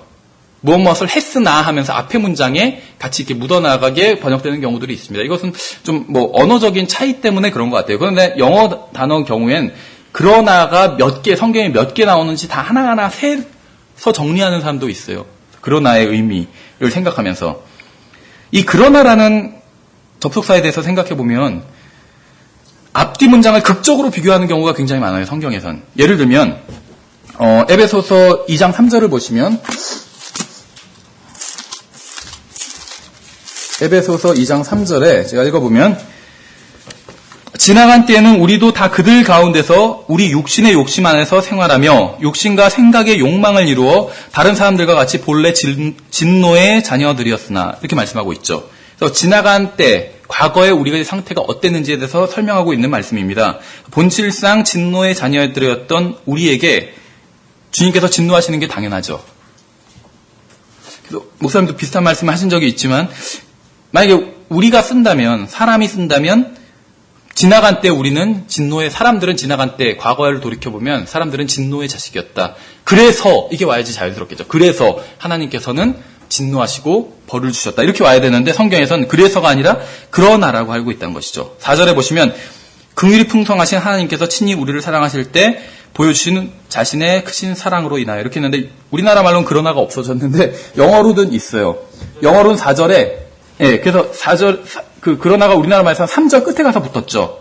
이건 뭐 번역 때문에 어쩔 수는 없었던 것 같아요. 근데 이제 영어로 보면 4절에 but God 이렇게 나와요. 그러나 하나님께서 그렇죠. 그래서 하나님께서 진노하셨다 이렇게 나와야 되는데 우리 생각할 땐 성경은 그러나 하나님께서 근데 어떤 하나님이냐면 긍휼이 풍성하신 하나님께서 이렇게 얘기하고 있어요. 그래서 진노하신 하나님께서 이렇게 나가지 않고 그러나 긍휼이 풍성하신 하나님께서 그렇죠. 잘못을 잔뜩 했고 이제 한 대 어떻게 보면 귓방맹이를 맞아야 되는 순간인데 용서해 주신 것이에요. 그렇죠. 예, 그래서 성경에서 이런 그러나로 인해서 이렇게 극적으로 분위기가 갈리는 부분들이 있다는 것이죠. 흥미있는 하나의 주제가 될 수도 있다는 것입니다. 예, 성경을 연구하는 네 번째 방법은 성경에 나오는 사람들을 한 사람씩 연구하는 방법입니다. 성경에 기록된 엘리야의 생을 보면 많은 것을 배울 수가 있어요. 엘리사도 마찬가지죠. 하나님께서 어떠한 방법으로 그 사람을 쓰셨고 그다음 하나님과 어떤 교제를 또 어떻게 교제를 나눴고 하나님과 이런 것들을 살펴보는 것은 매우 유익합니다. 사도 바울이나 베드로에 대해서 연구하는 것도 유익해요. 또 아브라함의 경우도 구약 성경에 기록된 그의 삶을 살펴보고 신약 성경에서는 어떻게 평가하고 있는지 살펴보는 것도 히브리서 같은 경우에 나와 있죠. 자세히 좋을 것이라는 것이죠. 아브라함의 믿음, 불순종, 실패, 승리 그리고 그가 받은 어떤 믿음의 자녀를 통해서 우리는 많은 것을 배울 수가 있다는 것이에요. 성경에 기록된 한 사람의 생애를 통해서 배울 수 있는 것이 많이 있습니다. 따라서 우리는 성경에 나오는 사람들을 한 사람씩 연구하는 것도 좋은 성경 연구 방법이라는 것입니다. 성경을 연구하는 다섯 번째 방법은 성경을 연속적으로 연구하는 것이에요. 연속적으로. 무슨 말이냐면 우리가 지난 시간에 성경을 읽되 연속적으로 읽어야 된다고 살펴봤었죠. 연속적으로 성경을 읽어야 된다고. 만일 성경을 연속적으로 순서대로 읽으면서 연구하면 여러 가지 사실을 발견하게 됩니다. 창세기에선 인간의 타락에 대해서 나오고 출애굽기로 이어지죠. 출애굽기에서는 속박에 대해서 나오고 레위기로 이어집니다. 레위기와 신명기에서는 경배에 대해서 나와요. 그렇죠. 하나님을 어떻게 섬겨야 되는지 경배에 대해서 나오고 여호수아로 이어져요. 여호수아에서는 약속의 땅이 나오죠. 또 투쟁하는 삶에 대해서 나와요. 그래서 약속의 땅에 들어가기 위한 시작은 바로 출애굽기에 나온 문에 바른 어린 양의 피부터 시작하는 것이죠.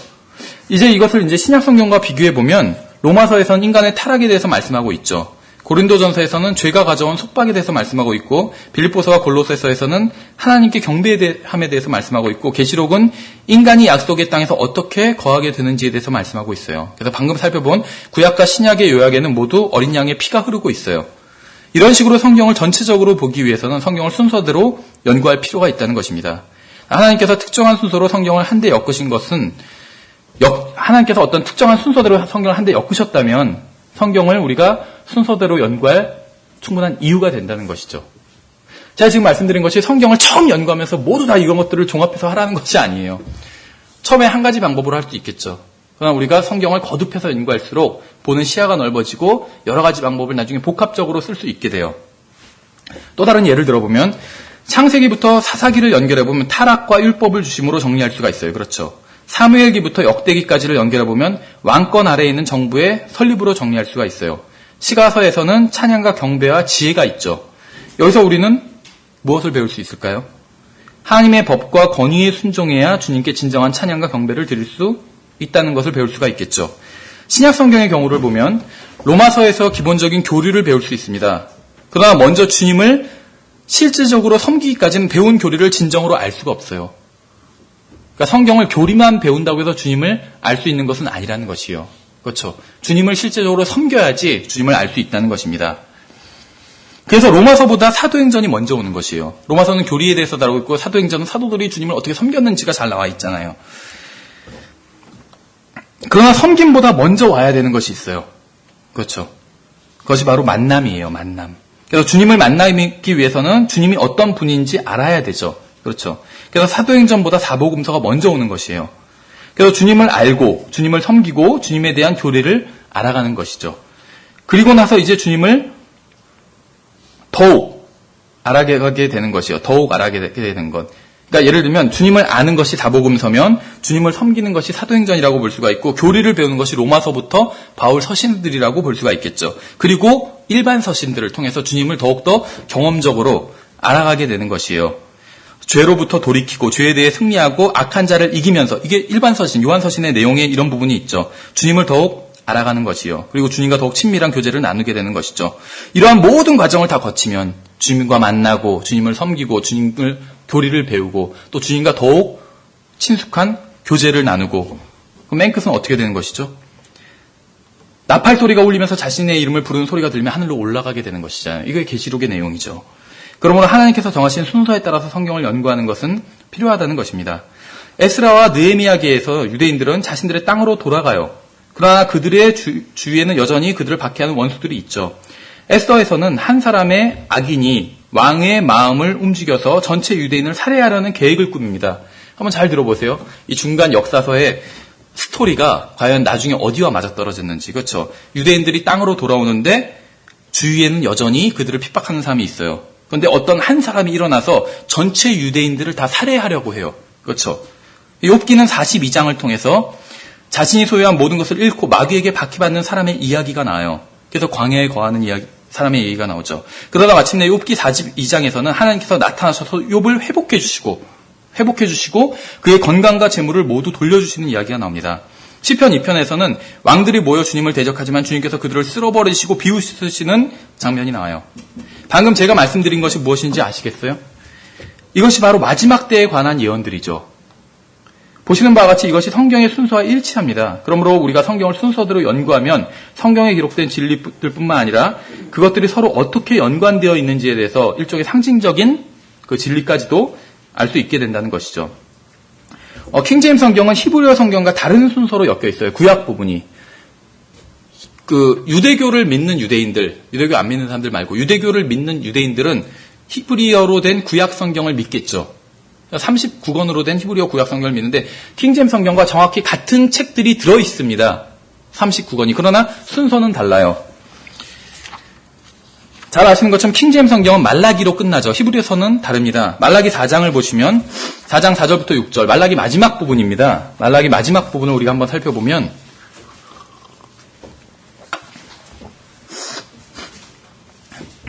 말라기 4장 4절에서 6절을 보시면 제가 읽어볼게요.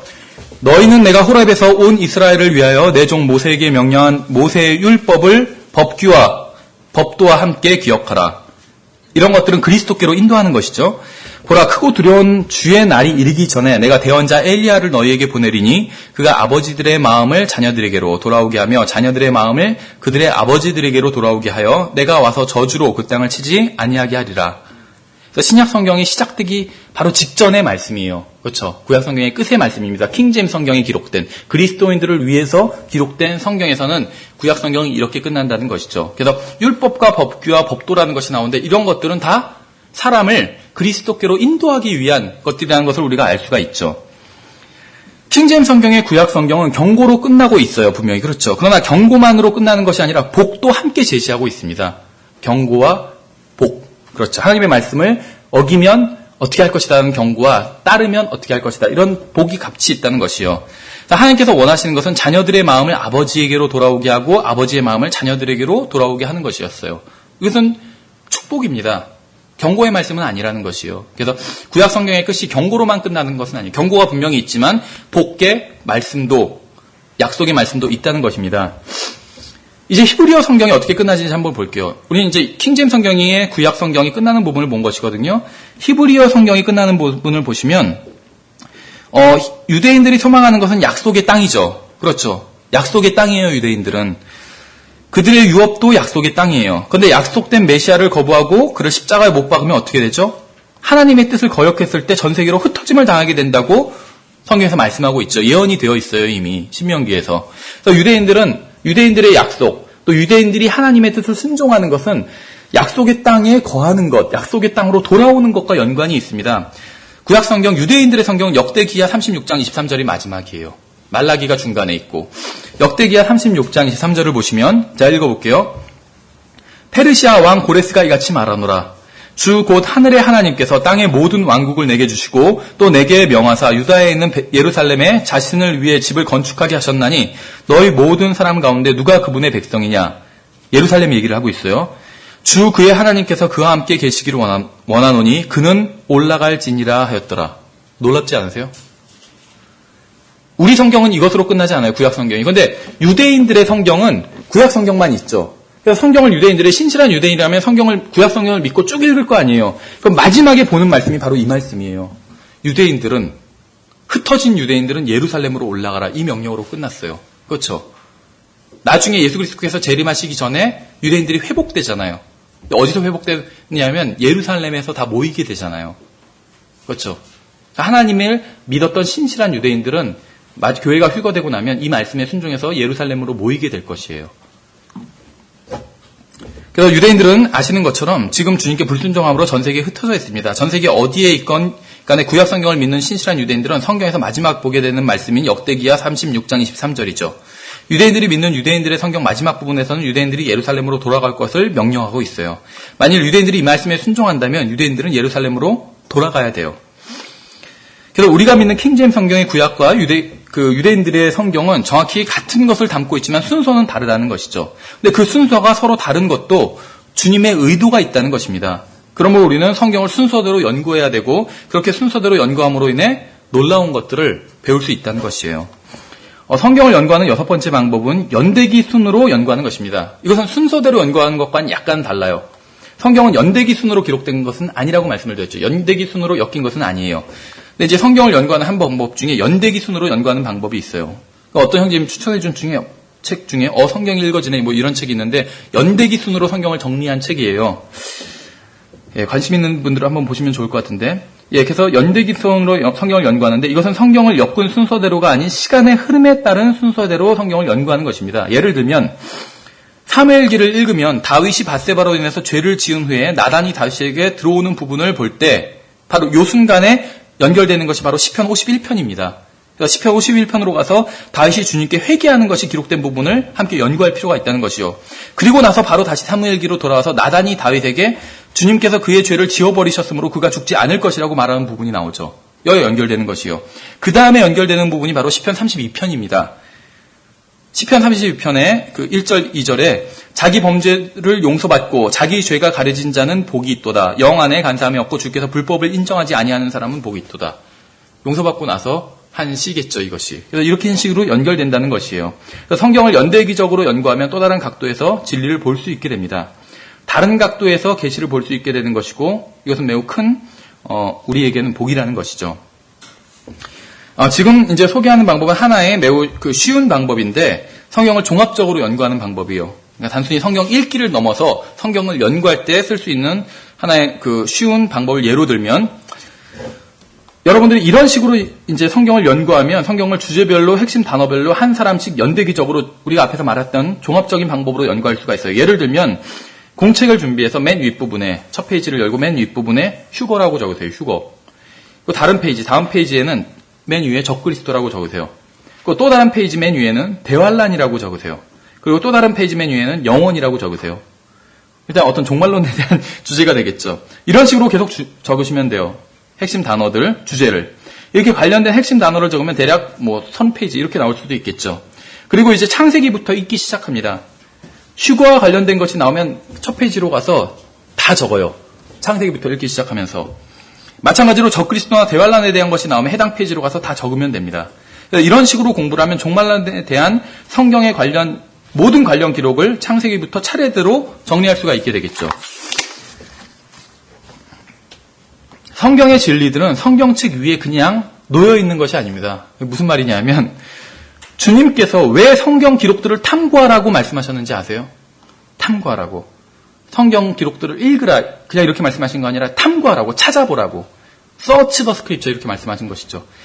신실하지 않은 그리스도인들이 있어요, 분명히. 그렇죠? 신실하지 않은 그리스도인이나 열심이 없는 그리스도인들은 진리를 발견하지 못하기 때문에 이런 말씀을 하신 것이에요.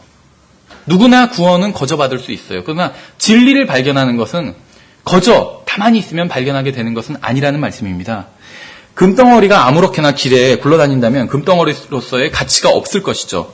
누군가가 금덩어리를 발견하면 매우 흥분하게 되는데 그 이유는 금덩어리가 가치가 있고 또 아무 데서나 쉽게 발견할 수 없는 것이기 때문에 그런 것이죠. 주님께서 하신 일이 무엇인지 아세요? 주님께서는 어떤 특정한 주제에 관한 진리를 여기에 조금 기록해 놓으시고 또 저기에 조금 기록해 놓으시고 여기 조금 저기 조금 이런 식으로 하셨어요. 주님께서 왜 진리를 한 군데에 모아두지 않으신지 아세요? 그것은 우리가 얼마나 진리를 사모하는지 알게 하기 위해서예요. 이상하세요? 하나님의 일하시는 방법이 이런 스타일일 경우가 굉장히 많습니다. 그렇죠? 하나님의 진영이 있고 마귀의 진영이 있어요. 영적 전쟁에는. 그렇죠? 혈과 육의 사람 멱살 잡고 싸우는 게 우리의 전쟁이 아니에요. 중들 멱살 잡고 싸우는 게 우리의 전쟁이 아니에요. 그렇죠? 그 뒤에 있는 영적인 세력과 싸우는 게 우리의 전쟁이에요. 그렇죠? 그리고 우리의 뒤에는 하나님이 계시죠. 하나님께서 이런 영적 전쟁을 하시는 이유가 무엇일까요? 분명한 건 승리하기 위해서 하시지 않아요. 하나님은 전쟁을. 승리는 보장되어 있어요. 그렇죠? 성경에 보면 하나님의 진영과 마귀의 진영이 싸우는, 영적으로 싸우는 장면이 많이 나오는데 계시록에서 그 영적 전쟁의 어떤 하나님과 마귀의 전쟁의 그 하이라이트, 절정이 있어요. 근데 굉장히 싱겁게 끝나버려요. 그냥 천사가 와서 잡아버리니까 그냥 끝나버려요. 그렇죠? 근데 하나님께서는 그렇게 하실 필요도 없어요. 말씀만 하셔도 이기실 수가 있고 말씀을 안 하실 수도 있어요. 생각만 하셔도 이기실 수가 있어요. 그런데도 불구하고 이렇게 하나님께서 영적 전쟁을 하시는 이유는 무엇이냐면 우리들을 가르치시기 위해서입니다. 가르치시기 위해서. 그래서 어떤 유명한 그리스도인이 이런 얘기를 했어요. 하나님께서는 승리하기 위해서 싸우시는 것이 아니라 가르치시기 위해서 싸우신다. 이런 얘기를 하셨습니다. 하나님의 방법이 이런 방법일 때가 많아요. 구원에 대한 진리는 그냥 한 장에 다 모아놓으면 좋을 것 같은데 하나님께서는 그렇게 안 하셨다는 것이 여기서 조금 저기서 조금 찾아보게. 휴거에 대한 것, 환난에 대한 것, 여기 조금 저기 조금, 적그리스도에 대한 것, 여기 조금 저기 조금 찾아보게 하셨다는 것이에요. 그래서 우리가 하나님의 말씀을 사랑하고 하나님의 사랑하는지 알기 위해서 하나님께서 하나님의 말씀을 사랑한다면 하나님의 말씀과 더불어 시간을 보내겠죠. 그렇죠? 남녀가 사랑한다고 하면서 만나지도 않아요. 그렇죠? 그렇다면 그거는 좀 이상한 관계가 되겠죠. 하나님의 말씀을 우리는 사랑한다고 하면서 성경을 읽지 않는다면 성경을 사랑하는 게 아닌 것이죠. 그것은. 여러분이 진심으로 진리를 알고 싶어 한다면 여러분은 알 수 있어요. 여러분이 진리에 굶주려 있다면 진리를 찾을 수 있습니다. 여러분이 훌륭한 광부라면 찾고자 하는 광물을 찾아낼 것이에요. 근데 만일 여러분이 하루 이틀 정도 땅을 파보고 나서 뭐 아무것도 없네. 나는 금덩이를 아마 찾을 수 없을 거야. 라고 한다면 여러분은 결국 아무것도 찾을 수 없을 거예요. 그러나 여러분이 찾아보고 탐구하고 깊이 파보고 낱낱이 살펴본다면 여러분은 결국 성경의 보물들을 발견할 것입니다. 성경의 금덩어리를 발견하는 방법 중에 하나가 바로 성경을 연대기술로 연구하는 것이에요. 성경을 연구하는 7번째 방법은 체계적으로, 조직적으로, 그러니까 조직신학할 때 그 말이에요. 조직적으로, 체계적으로 연구하는 것이에요. 이것은 특정한 주제에 대한 모든 관련 구절들을 한데 모아서 면밀히 비교하고 조사한 후에 성경의 다른 부분과 모순되지 않고 조화를 이루는 결론을 내리는 방법이에요.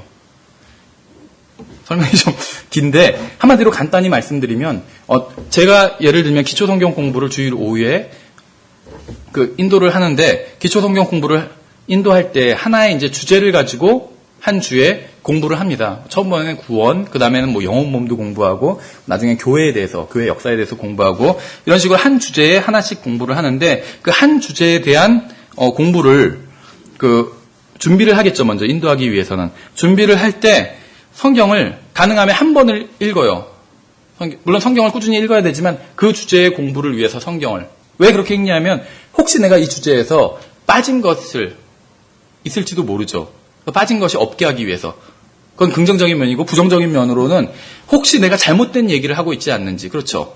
내가 어떤 것을 쭉 기초성경 공부해서 인도했는데 갑자기 어떤 분이 나중에 오더니 근데 성경에는 그것과 반대되는 형제님이 얘기한 것과 반대되는 이런 말씀이 있는데요 라고 한다면 곤란하겠죠.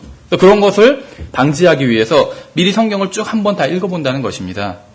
그러면 내가 지금 가르치려고 하는 이 주제, 이 정리한 내용이 성경과 반대되지 않는다. 성경에선 이것을 반대하는 말씀이 하나도 없다. 이것을 알 수가 있겠죠. 성경을 다 읽는 게 힘들다면 신약 성경이라도 최소한 아니면 서신서라도 한번 쭉 점검을 하는 일이 필요한 것이요.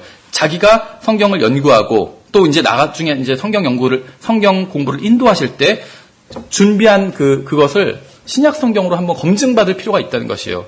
물론 우리는 나중에 만약에 여러분들이 사역을 하신다면 신약 성경, 구약 성경 여러 번 읽으신 상태일 텐데 기억력에 의해서 검증하지 마시고 실제로 성경을 다시 읽으시면서 검증할 필요가 있다는 것입니다. 예를 들면 동정녀 탄생의 동정녀 탄생에 대한 교리를 연구할 때 성경에 나온 모든 구절을 찾아보지 않고는 결론을 내리지 않는다는 것이죠. 또 성경의 교리를 정리할 때 한두 문맥만 살펴보는 것으로 결코 충분하지 않고 모든 구절들을 살펴보고 나서 그것을 교리로 결론적으로 정리할 수 있다는 것이에요. 특히 나중에 여러분들이 성경을 가르치실 때 더더욱 그래야 되는 것이죠. 성경의 교리를 연구할 때는 성경에 나오는 모든 관련 구절을 찾아봐야 됩니다. 휴거에 대해서 연구할 때는 모든 관련 구절과 더불어 성경에 기록된 하늘로 들림받아 올라가는 모든 사람들에 대한 것을 살펴봐야 되는 것이겠죠.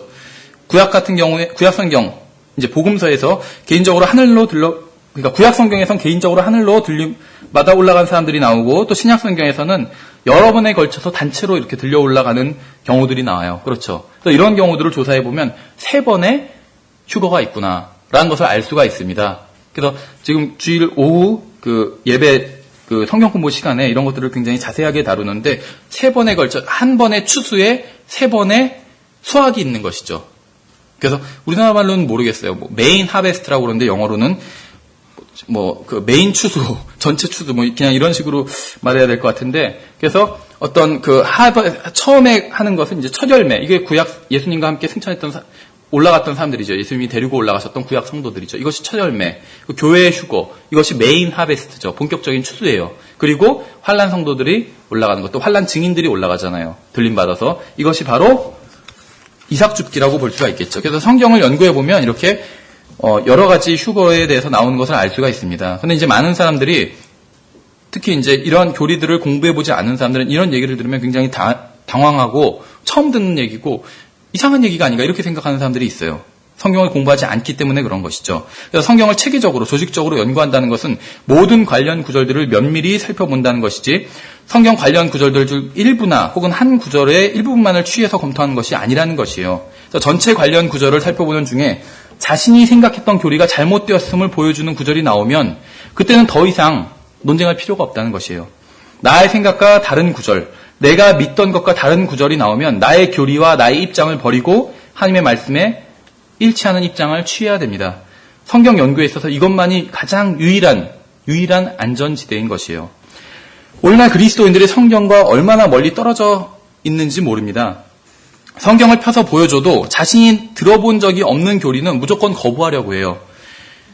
그러한 자세라면 아무리 신앙생활을 30년 아니라 40년, 50년을 한다 할지라도 아무것도 배울 수가 없어요. 오늘날 그리스도인들이 성경을 연구하지 않아요. 목사들도 성경을 연구하지 않아요. 그래서 성도들에게 성경을 가르치지 않아요. 그래서 수십 년을 교회 다녀도 성경에 대해서는 무지합니다. 정말 끔찍한 일이죠. 마지막으로 성경을 연구하는 8번째 방법을 보면 하나의 본문을 묵상하는 방법으로 연구할 수가 있습니다. 하나의 본문을 깊이 생각하는 방법으로. 예를 들면 이것은 이제 예를 좀 더 자세히 들어볼게요. 창세기 3장 15절의 경우 여러분들 잘 아시는 구절이에요. 창세기 3장 15절을 하나하나 한 단어를 깊이 연구하는 방법이라는 것이에요. 창세기 3장 15절에 잘 아시는 말씀이에요. 내가 너와 여자 사이에 또 내 씨와 여자의 씨 사이에 적개심을 두리니 여자의 씨는 내 머리를 상하게 할 것이요 너는 그의 발꿈치를 상하게 할 것이니라 하시고 이것은 하나의 본문이고 하나의 구절이죠. 이 하나의 구절도 충분한 연구 주제가 될 수 있다는 것이에요. 성경 본문에서 내가라고 말씀하고 있어요. 영어로 I부터 시작하는데 창조주 하나님이죠.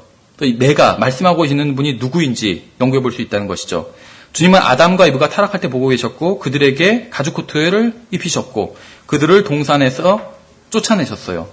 주님은 빛을 만드시고 어둠도 만드셨고 하늘도 만드시고 땅도 만드신 분이죠. 그러니까 화자가 누구인지에 대해서 먼저 공부해 볼 수 있다는 것입니다. 이것만 해도 끝이 없겠죠. 할 것이요 이런 말이 있어요. 영어로는 will이란 말이 나옵니다. I will 이러면서 할 것이요. 하나님께서 무엇인가를 하고자 하시면 주님께서 하고자 하시면 항상 성취하실 수 있으시죠. 하나님께서 항상 계획을 가지고 있으세요. 계획 없는 분이 아니라는 것이죠. 성경에는 하나님의 계획과 원하심에 대해서 많은 이야기를 하고 있습니다. 하나님께서 모든 사람이 멸망치 않고 구원받기를 원하시죠. 또 하나님께서는 사람들이 거룩해지기를 원하십니다. 적개심을 두리니 이런 말이 있어요. 성경은 평화만을 말하는 책이 아니에요. 하나님께서 항상 평화의 하나님이 아니시며 또 항상 사랑의 하나님도 아니에요. 어떤 의미에선 하나님께서는 모든 사람을 한데 모아 잘 살게 하지 않으실 거라는 것이에요. 오히려 하나님께서는 자신의 창조물 가운데 적의를 두시죠. 오늘 본문에 의하면 창세기 3장 15절에 의하면 성경을 찾아보면 서로 적개심을 가지고 있는 존재들이 있습니다. 가장 대표적이고 큰 적개심은 바로 하나님과 사탄 사이의 적개심이죠. 구원받지 못한 사람들과 거듭난 사람들의 사이에도 적개심이 있어요. 잘못된 것과 바른 것 사이에 적개심이 있고 진리와 오류 사이에 적개심이 있죠. 하나님께서는 적개심을 두겠다. 어떤 것 사이에 이런 말씀을 하셨어요. 또 내시라는 말씀을 하고 계시죠. 지금 주님께서 누구에게 말씀하고 계신 것이죠? 14절에서 보면 주님께서는 뱀에게 하고 계신 말씀이에요. 지금 이 말씀이 뱀에게. 그래서 뱀에게 말씀을 시작하셨고 15절에서 여자의 씨라는 표현이 나오는 것으로 봐서 아직도 계속 뱀에게 말씀하고 계신 것입니다. 여기서 나오는 뱀은 동물원에 가면 볼 수 있는 뱀이 아니라는 것이죠.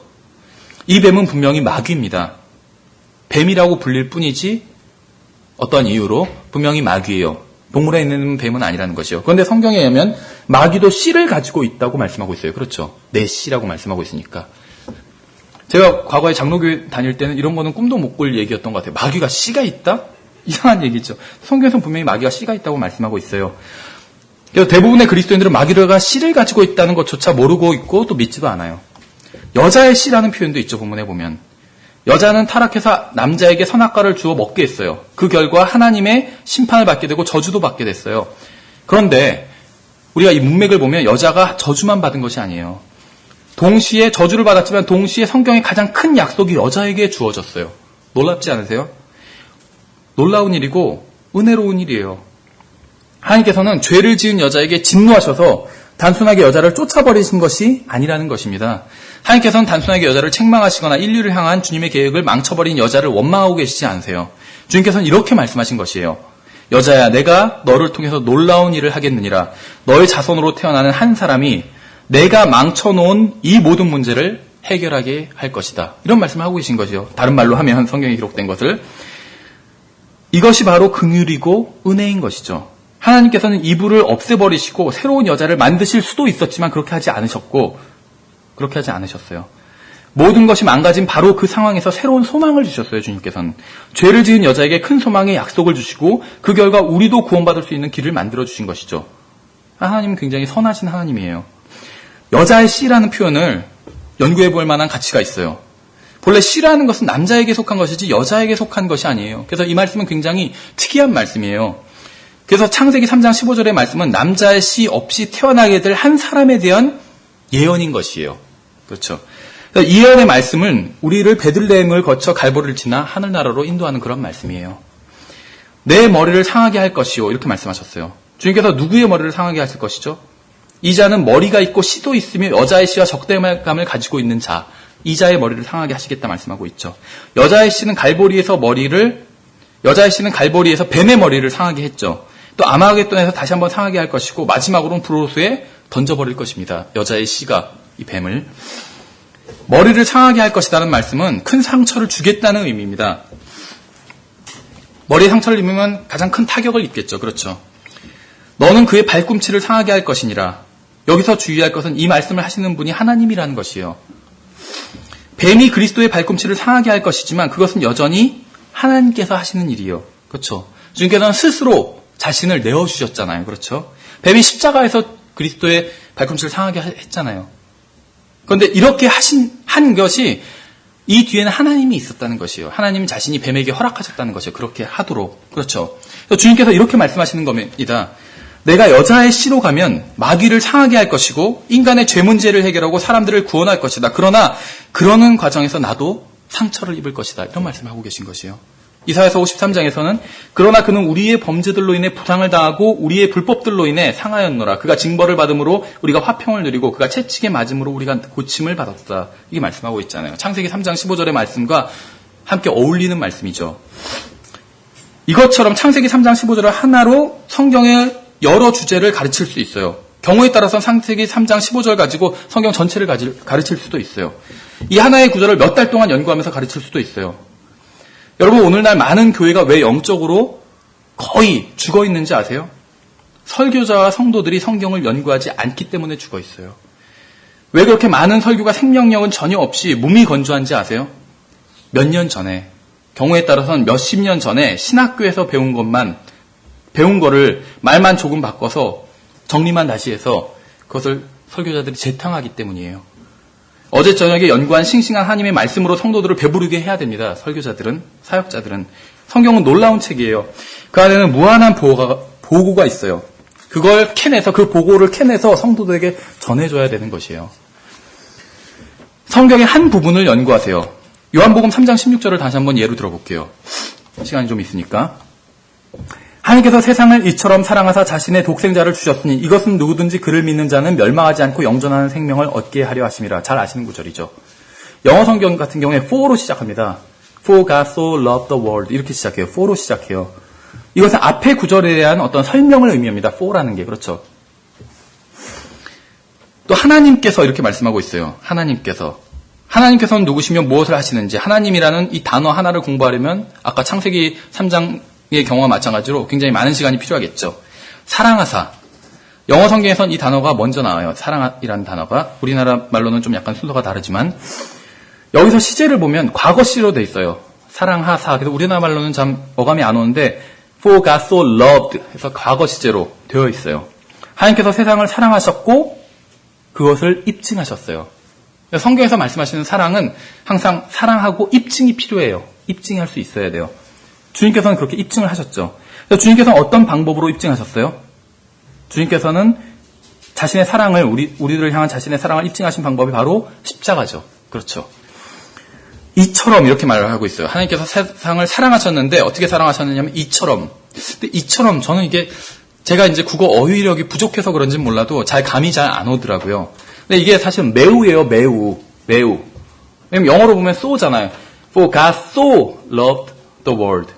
하나님께서 세상을 이처럼 사랑하다. 이랬는데 우리나라 말로 쉽게 생각하면 이게 이제 요한복음 3장 16절이 하도 유명해서 어떤 예를 일종의 관용구처럼 쓰이기 때문에 우리 흠정에서도 이처럼이라는 표현을 그대로 남겨놓은 것 같아요. 이게 뭐 잘못됐다고 생각하지는 않는데 쉬운 우리나라 말로는 매우예요. 매우. 하나님께서 세상을 매우 사랑하셨다. 왜 이렇게 표현하셨을까요? 제 생각이지만 다른 어떤 말로 하나님께서 정말 너무나도 사랑하셨는데 다른 어떤 말로 설명할 수가 없기 때문에 매우라고 기록해라. 요한한테 이렇게 말씀하신 것 같아요. 하나님께서 세상을 매우 사랑하셨다. 하나님께서 세상을 이처럼 사랑하사. 그래서 이처럼 so라는 단어를 선택하신 것이죠.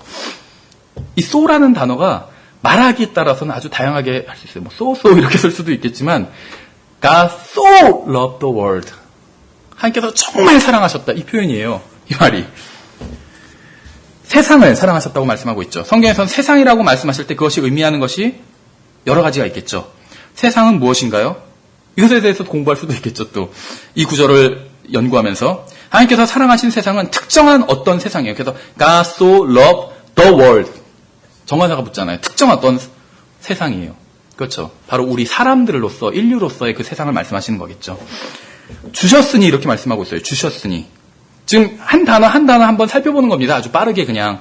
여러분들이 나중에 성경을 연구할 땐 더 깊이 연구해야 되겠죠. 관련 구절들도 많이 찾고. 전 그냥 예로 들어서 한 단어 그냥 살펴보는 거예요. 주셨으니라고 말씀하고 있죠. 사랑은 그저 말로만 끝나는 것이 아니에요. 그렇죠. 사랑한다면 무엇인가를 줄 수밖에 없어요. 사랑은 말로만 하는 것이 아니라 행동이 함께하는 것입니다. 사랑은 무엇이냐? 사랑은 행동이다. 이렇게 얘기할 수가 있어요. 사랑은 동기를 제공하고 움직이게 해요. 그렇죠. 하나님께서 왜 이 땅에 내려오셨을까요? 사랑의 동기 때문에. 그렇죠. 그래서 사랑이 구주를 죽게 했네. 이런 찬송도 있잖아요. 사랑의 동기로 내려오신 것이에요. 행동이라는 것이죠. 주셨으니라고 말씀하고 있죠. 주님께서 주신 것이 무엇이죠? 그럼 주님께서 사람들에게 주신 것이 무엇인지 또 쭉 한번 훑어볼 수도 있겠죠. 주신 것의 의미를 생각해보면서 주님께서 아담에게 가죽 코트를 주셨어요. 가죽 코트. 앞치마가 아니라 가죽 코트를 주셨죠. 앞치마보다 훨씬 비싸죠, 가죽 코트가. 농담입니다만. 가죽 코트를 주셨어요. 아브라함에게는 아들을 대신에 바칠 제물을 주셨죠. 이스라엘 자손들에게는 장자를 잃지 않을 수 있는 어린 양의 피를 주셨어요. 광야에 있던 사람들에게는 만나와 물을 주셨어요. 성경 전체는 하나님께서 사람들에게 무언가 주신 이야기로 가득 차 있습니다. 물론 사람들도 주님께 무엇인가를 드립니다. 그렇죠. 그러나 하나님께서 우리에게 주신 것과 사람들이 주님께 드리는 것을 한번 비교해 보세요. 하나님께서 독생자를 주셨는데 우리도 주님께 뭘 드려요? 근데 그게 비교가 될까요? 마치 수천만 원짜리 고급 승용차를 사줬는데 그 사준 사람한테 땡큐 카드라고 그러죠. 감사합니다. 이거 주는 것과 마찬가지예요. 주님께서 우리에게 주신 것과 우리가 주님께 드린 것을 비교해 본다면 자신의 독생자를 주셨다 이렇게 말씀하고 있어요. 자신의 독생자. 이것만으로도 한 달 내내 성경 공부를 할 수 있어요. 독생자 이 단어 하나만으로도. 하나님께는 아들이 있어요. 그렇죠. 성경에 보면 성경에 의하면 하나님의 아들들이 많이 나옵니다. 그러나 주님께서 주신 아들은 많은 아들 중에서 하나가 아니에요. 유일한 아들이었죠. 유일한이라는 단어가 의미하는 것이 무엇일까요? 또 독생, 비같은이라는 단어가 의미하는 것이 무엇일까요? 또 아들, son이라는 단어가 의미하는 것이 무엇일까요? 성경적 의미에서 하나님의 아들이 의미하는 것이 무엇일까요? 이런 걸 다 하나하나 찾아볼 수 있다는 거예요, 제 말은. 우리가 지금 이걸 생각하자는 게 아니라 누구든지라고 또 말씀하고 있죠. 하나님께서는 누구든지라고 말씀하시지만 누구든지 구원받을 수 있는 것은 아니라고 하는 사람들도 있어요. 그 사람들에게 굉장히 반대로 딱 말씀하시는 구절이죠. 어떤 사람들은 영원전에 선택된 사람들만이 구원받을 수 있다 이렇게 주장하잖아요. 그렇죠? 우리가 지난 학기에 공부했었죠. 하나님은 그게 아니다. 누구든지 구원받을 수 있다 이렇게 말씀하시는 것이에요. 우리가 길에서 만나는 모든 사람들은 구원받을 수 있다는 말씀이에요. 이 말씀은. 우리가 밖에 나가서 쳐다보는 모든 사람들은 구원받을 수 있다 이 말씀이에요. 그들이 원하기만 한다면. 이게 누구든지의 의미예요. 누구든지에 대해서 공부할 수가 있겠죠. 하나님께서는 모든 사람들이 구원받을 수 있는 길을 만들어 주셨기에 누구든지 구원받을 수 있는 것이에요. 그를 믿는 자는 이런 말씀이 있죠. 모든 거짓 종교가 여기서 걸려 넘어집니다. 침례나 세례를 받는 것이 믿는 것이 아니에요. 다른 것이죠, 서로. 교회 회원으로 등록하는 것도 믿는 것이 아니에요. 형상을 만들고 그 앞에 절하는 것도 믿는 것이 아니에요. 그를 이라고 말씀하고 있죠. 그를. 예수님에 대한 것을 믿는 것이 아니에요. 그렇죠. 예수님에 대한 것을 믿는 사람들은 구원받는다. 이런 말씀을 하고 있지 않다는 것이에요. 어떤 신조나 신앙 고백을 믿는 것을 말씀하고 있는 것도 아니에요. 그를 믿어야 돼요. 예수님을 믿어야 돼요. 다른 것을 믿어서는 소용이 없어요. 주님에 대해서 믿어도 소용이 없어요. 주님 자신을 믿어야 돼요. 주님 자체. 복음을 전할 때 사람들의 문제가 무엇인지 아세요? 단순히 사람들이 믿지 않는 것이 문제가 아니라 사람들이 오히려 너무나도 많은 것을 믿고 있는 것이 문제예요. 문제는 사람들이 주님을 믿지 않는다는 것이 문제예요. 많은 사람들이 예수님에 대한 것을 믿어요. 기독교에 대한 것을 믿어요. 교회 다니는 사람들은. 어떤 사람들은 자신들이 하는 일이 주님을 위한 것이라고 믿어요. 그러나 주님을 믿지 않는 사람들이 있어요. 그러면서 주님을 위해서 자기들이 일을 한다고 하면서 주님을 믿지 않는 사람들도 있어요. 그런 사람은 어디서 보신 적 없으세요? 나중에 나오잖아요. 그렇죠? 나에게 주여 주여 하는 자마다 다 들어갈 것이 아니라, 천국에 들어갈 것이 아니라 이렇게 말씀하잖아요. 우리가 주의 이름으로 무엇을 하였고 이런 얘기를 해요. 주님께서 너희는 들어갈 수 없다 하니까 그 사람들이 항변하는 게 우리가 주님을 위해서 무엇을 하였고, 그렇죠. 놀라운 일을 하였고 무엇을 하였고 그 얘기를 하잖아요. 근데 우리가 주님을 믿었고 이 얘기는 안 해요. 그렇죠. 물론 뭐 가능하지 않겠지만 믿었고 하면 들어갈 수 있을 텐데 그 얘기는 안 해요. 그렇죠. 그래서 주님을 위해서 많은 걸 자기가 한다고 하는 사람들, 그래서 막연히 자기가 구원받을 수 있지 않을까 이렇게 생각하는 사람들이 있는데 그것은 정답이 아니라는 것이죠. 멸망하지 않고 이런 말씀이 있어요. 또 성경에서 말하는 mel망의 의미가 무엇인가 한번 정리해 볼 수 있겠죠. 지옥에 가고 불우수에 던져지는 것이 멸망이죠. 또 얻게 하려 하심이라 이렇게 써요. have라는 단어를 쓰고 있어요. 예수님을 믿으면 언젠가 구원을 받게 되는 것이 아니에요. 지금 믿으면 하는 거 봐서 나중에 구원해 주겠다 이런 말씀이 아니라는 것이죠. 아니면 지금 믿으면 나중에 구원해 줄게 이런 말씀이 아니에요. have예요. have. 믿으면 have가 되는 것이에요. 바로. 언젠가 영생을 얻게 되는 것이 아니라 성경은 주님을 믿으면 현재 시제로 영생을 가진다고 말씀하고 있어요. 현재 시제. have. 그렇죠. 믿는 순간 동시에 영생을 소유하게 되기 때문에 성경은 영생을 가진다고 할 때 현재 시제를 사용하고 있다는 것이죠. 좀 더 남았으니까 마저 하겠습니다. 가장 좋은 부분은 바로 영존하는 생명입니다. 요한복음 3장 16절에서 여러 부분들이 좋지만 어떻게 보면 인간의 측면에서 봤을 땐 가장 하이라이트예요. 영존하는 생명. 영존하는 생명이란 무엇이죠? 생명이 죽지 않고 영원히 계속 이어진다는 것이겠죠. 생명이란 또 무엇이죠? 제 질문을 드리는 게 지금 우리가 생각하자는 게 아니라 성경 연구를 할 때 하나하나 이렇게 여러분들이 검토를 해보시고 또 성경 공부를 인도하고 메시지를 준비할 때 할 수 있다는 것이에요. 여러분들 찾아보셔야 돼요. 제가 지금 간단히 말하는 걸로만 끝나는 게 아니에요. 하나님께서 생명을 만드시고 유지시키시는 분이시죠. 또 육체의 생명이 있고 영적인 생명이 있죠. 이런 것도 다 검토해 볼 수가 있겠죠. 우리가 잠깐 살펴본 것처럼 지금 요한복음 3장 16절과 창세기 3장 15절을 간단하게 살펴봤습니다. 근데 이것을 하나하나 자세히 살펴본다면 한 달 내내 6개월 동안도 강의할 수가 있어요. 또 1시간짜리 메시지를 준비할 수도 있어요. 그렇죠. 이런 식으로 하나님의 말씀을 하나하나 강론할 수가 있겠죠. 한 구절을 지금 한 구절에 나오는 모든 단어를 다 한번 살펴본 것이에요. 그래서 이렇게 열심히 성경을 찾고 탐구한다면 요한복음 3장 16절은 연구할 부분이 엄청 많은 구절이라는 것을 알 수가 있습니다. 이런 식으로 자세히 연구하다 보면 요한복음 3장 16절 한 구절을 6개월 동안 가르칠 수도 있어요. 그래서 이 한 구절을 체계적으로 조직적으로 연대기순에 따라 연속적으로 한 사람의 인물을 중심으로 핵심 단어를 찾아가며 주제별로 가르친다면 6개월간 가르칠 수도 있어요. 그렇죠? 예, 그래서 이제 성경을 연구하는 방법을 간단히 말씀드렸는데, 물론 이제 이 구절을 요한복음 3장 16절을 왜곡해서 가르치는 분들도 있어요. 어떤 교회에서 그 교회 목사님이 이제 이 구절을 가지고 설교하면서 11조에 대해서 설교하면서 본문이 요한복음 3장 16절이었어요. 이해가 되세요? 그분이 어떻게 설교하셨냐면 이런 식으로 했어요. 하나님께서 세상을 이처럼 사랑하사 자신의 독생자를 주신 것처럼 여러분도 하나님께 11조를 드려야 됩니다. 이렇게. 그래서 모든 구절을 인용할 때마다 결론은 그래서 여러분도 하나님께 11조를 드려야 됩니다. 이렇게 설교했다고 그래요. 잘못된 거죠, 그것은. 전혀 엉뚱한 구절을 이렇게 성경을 강의하면 안 된다는 좋은 예로 쓰일 수가 있겠죠. 그래서 결론적으로 말씀드리면 똑같은 거리를 자동차를 타고 순식간에 지나가면 적은 것만을 볼 수밖에 없겠죠. 그러나 같은 거리라도 천천히 걸으면서 간다면 엄청나게 많은 것들을 볼 수가 있습니다. 빠른 배를 타고 바다를 지나면 끝없이 넓은 파란 물결만 보여요. 그렇죠. 그러나 산소통을 메고 바닷속으로 들어가면 셀 수 없이 많은 생물들을 보게 되고 그 경이로움에 놀라게 된다고 그래요. 우리는 성경을 너무 빨리 읽어버리는 경향이 있습니다. 시속 300km로 성경을 지나가요, 우리가. 그렇게 하면 얻는 게 너무 적어요. 이제 속도를 늦추고 차에서 내려서 천천히 성경의 길을 걸으면서 놀라운 것을 발견하면 하나님, 저에게 성경을 주셔서 정말 감사합니다. 이런 기도를 할 수 있게 될 거예요. 이제 성경의 바다로 뛰어들어서 하나님의 태평양에서 얼마나 많은 진리가 있는지 직접 눈으로 보고 경험하시기 바랍니다.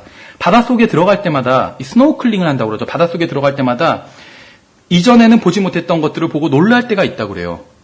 바닷속에서는 전에 보았던 것도 똑같은 것도 빛이 다른 각도에서 비추면 전혀 새로운 것으로 보인다고도 합니다. 여러분이 쓸 수 있는 한 많은 시간을 들여서 하나님의 말씀을 연구하세요. 그러다 보면 주님께서 놀라운 진리 가운데로 여러분들을 인도해 주실 것입니다. 다음 시간에 여러 가지 성경 연구 방법에 대해서 좀 더 다른 각도에서 또 다른 예를 들어서 살펴보도록 하겠습니다. 수고하셨습니다.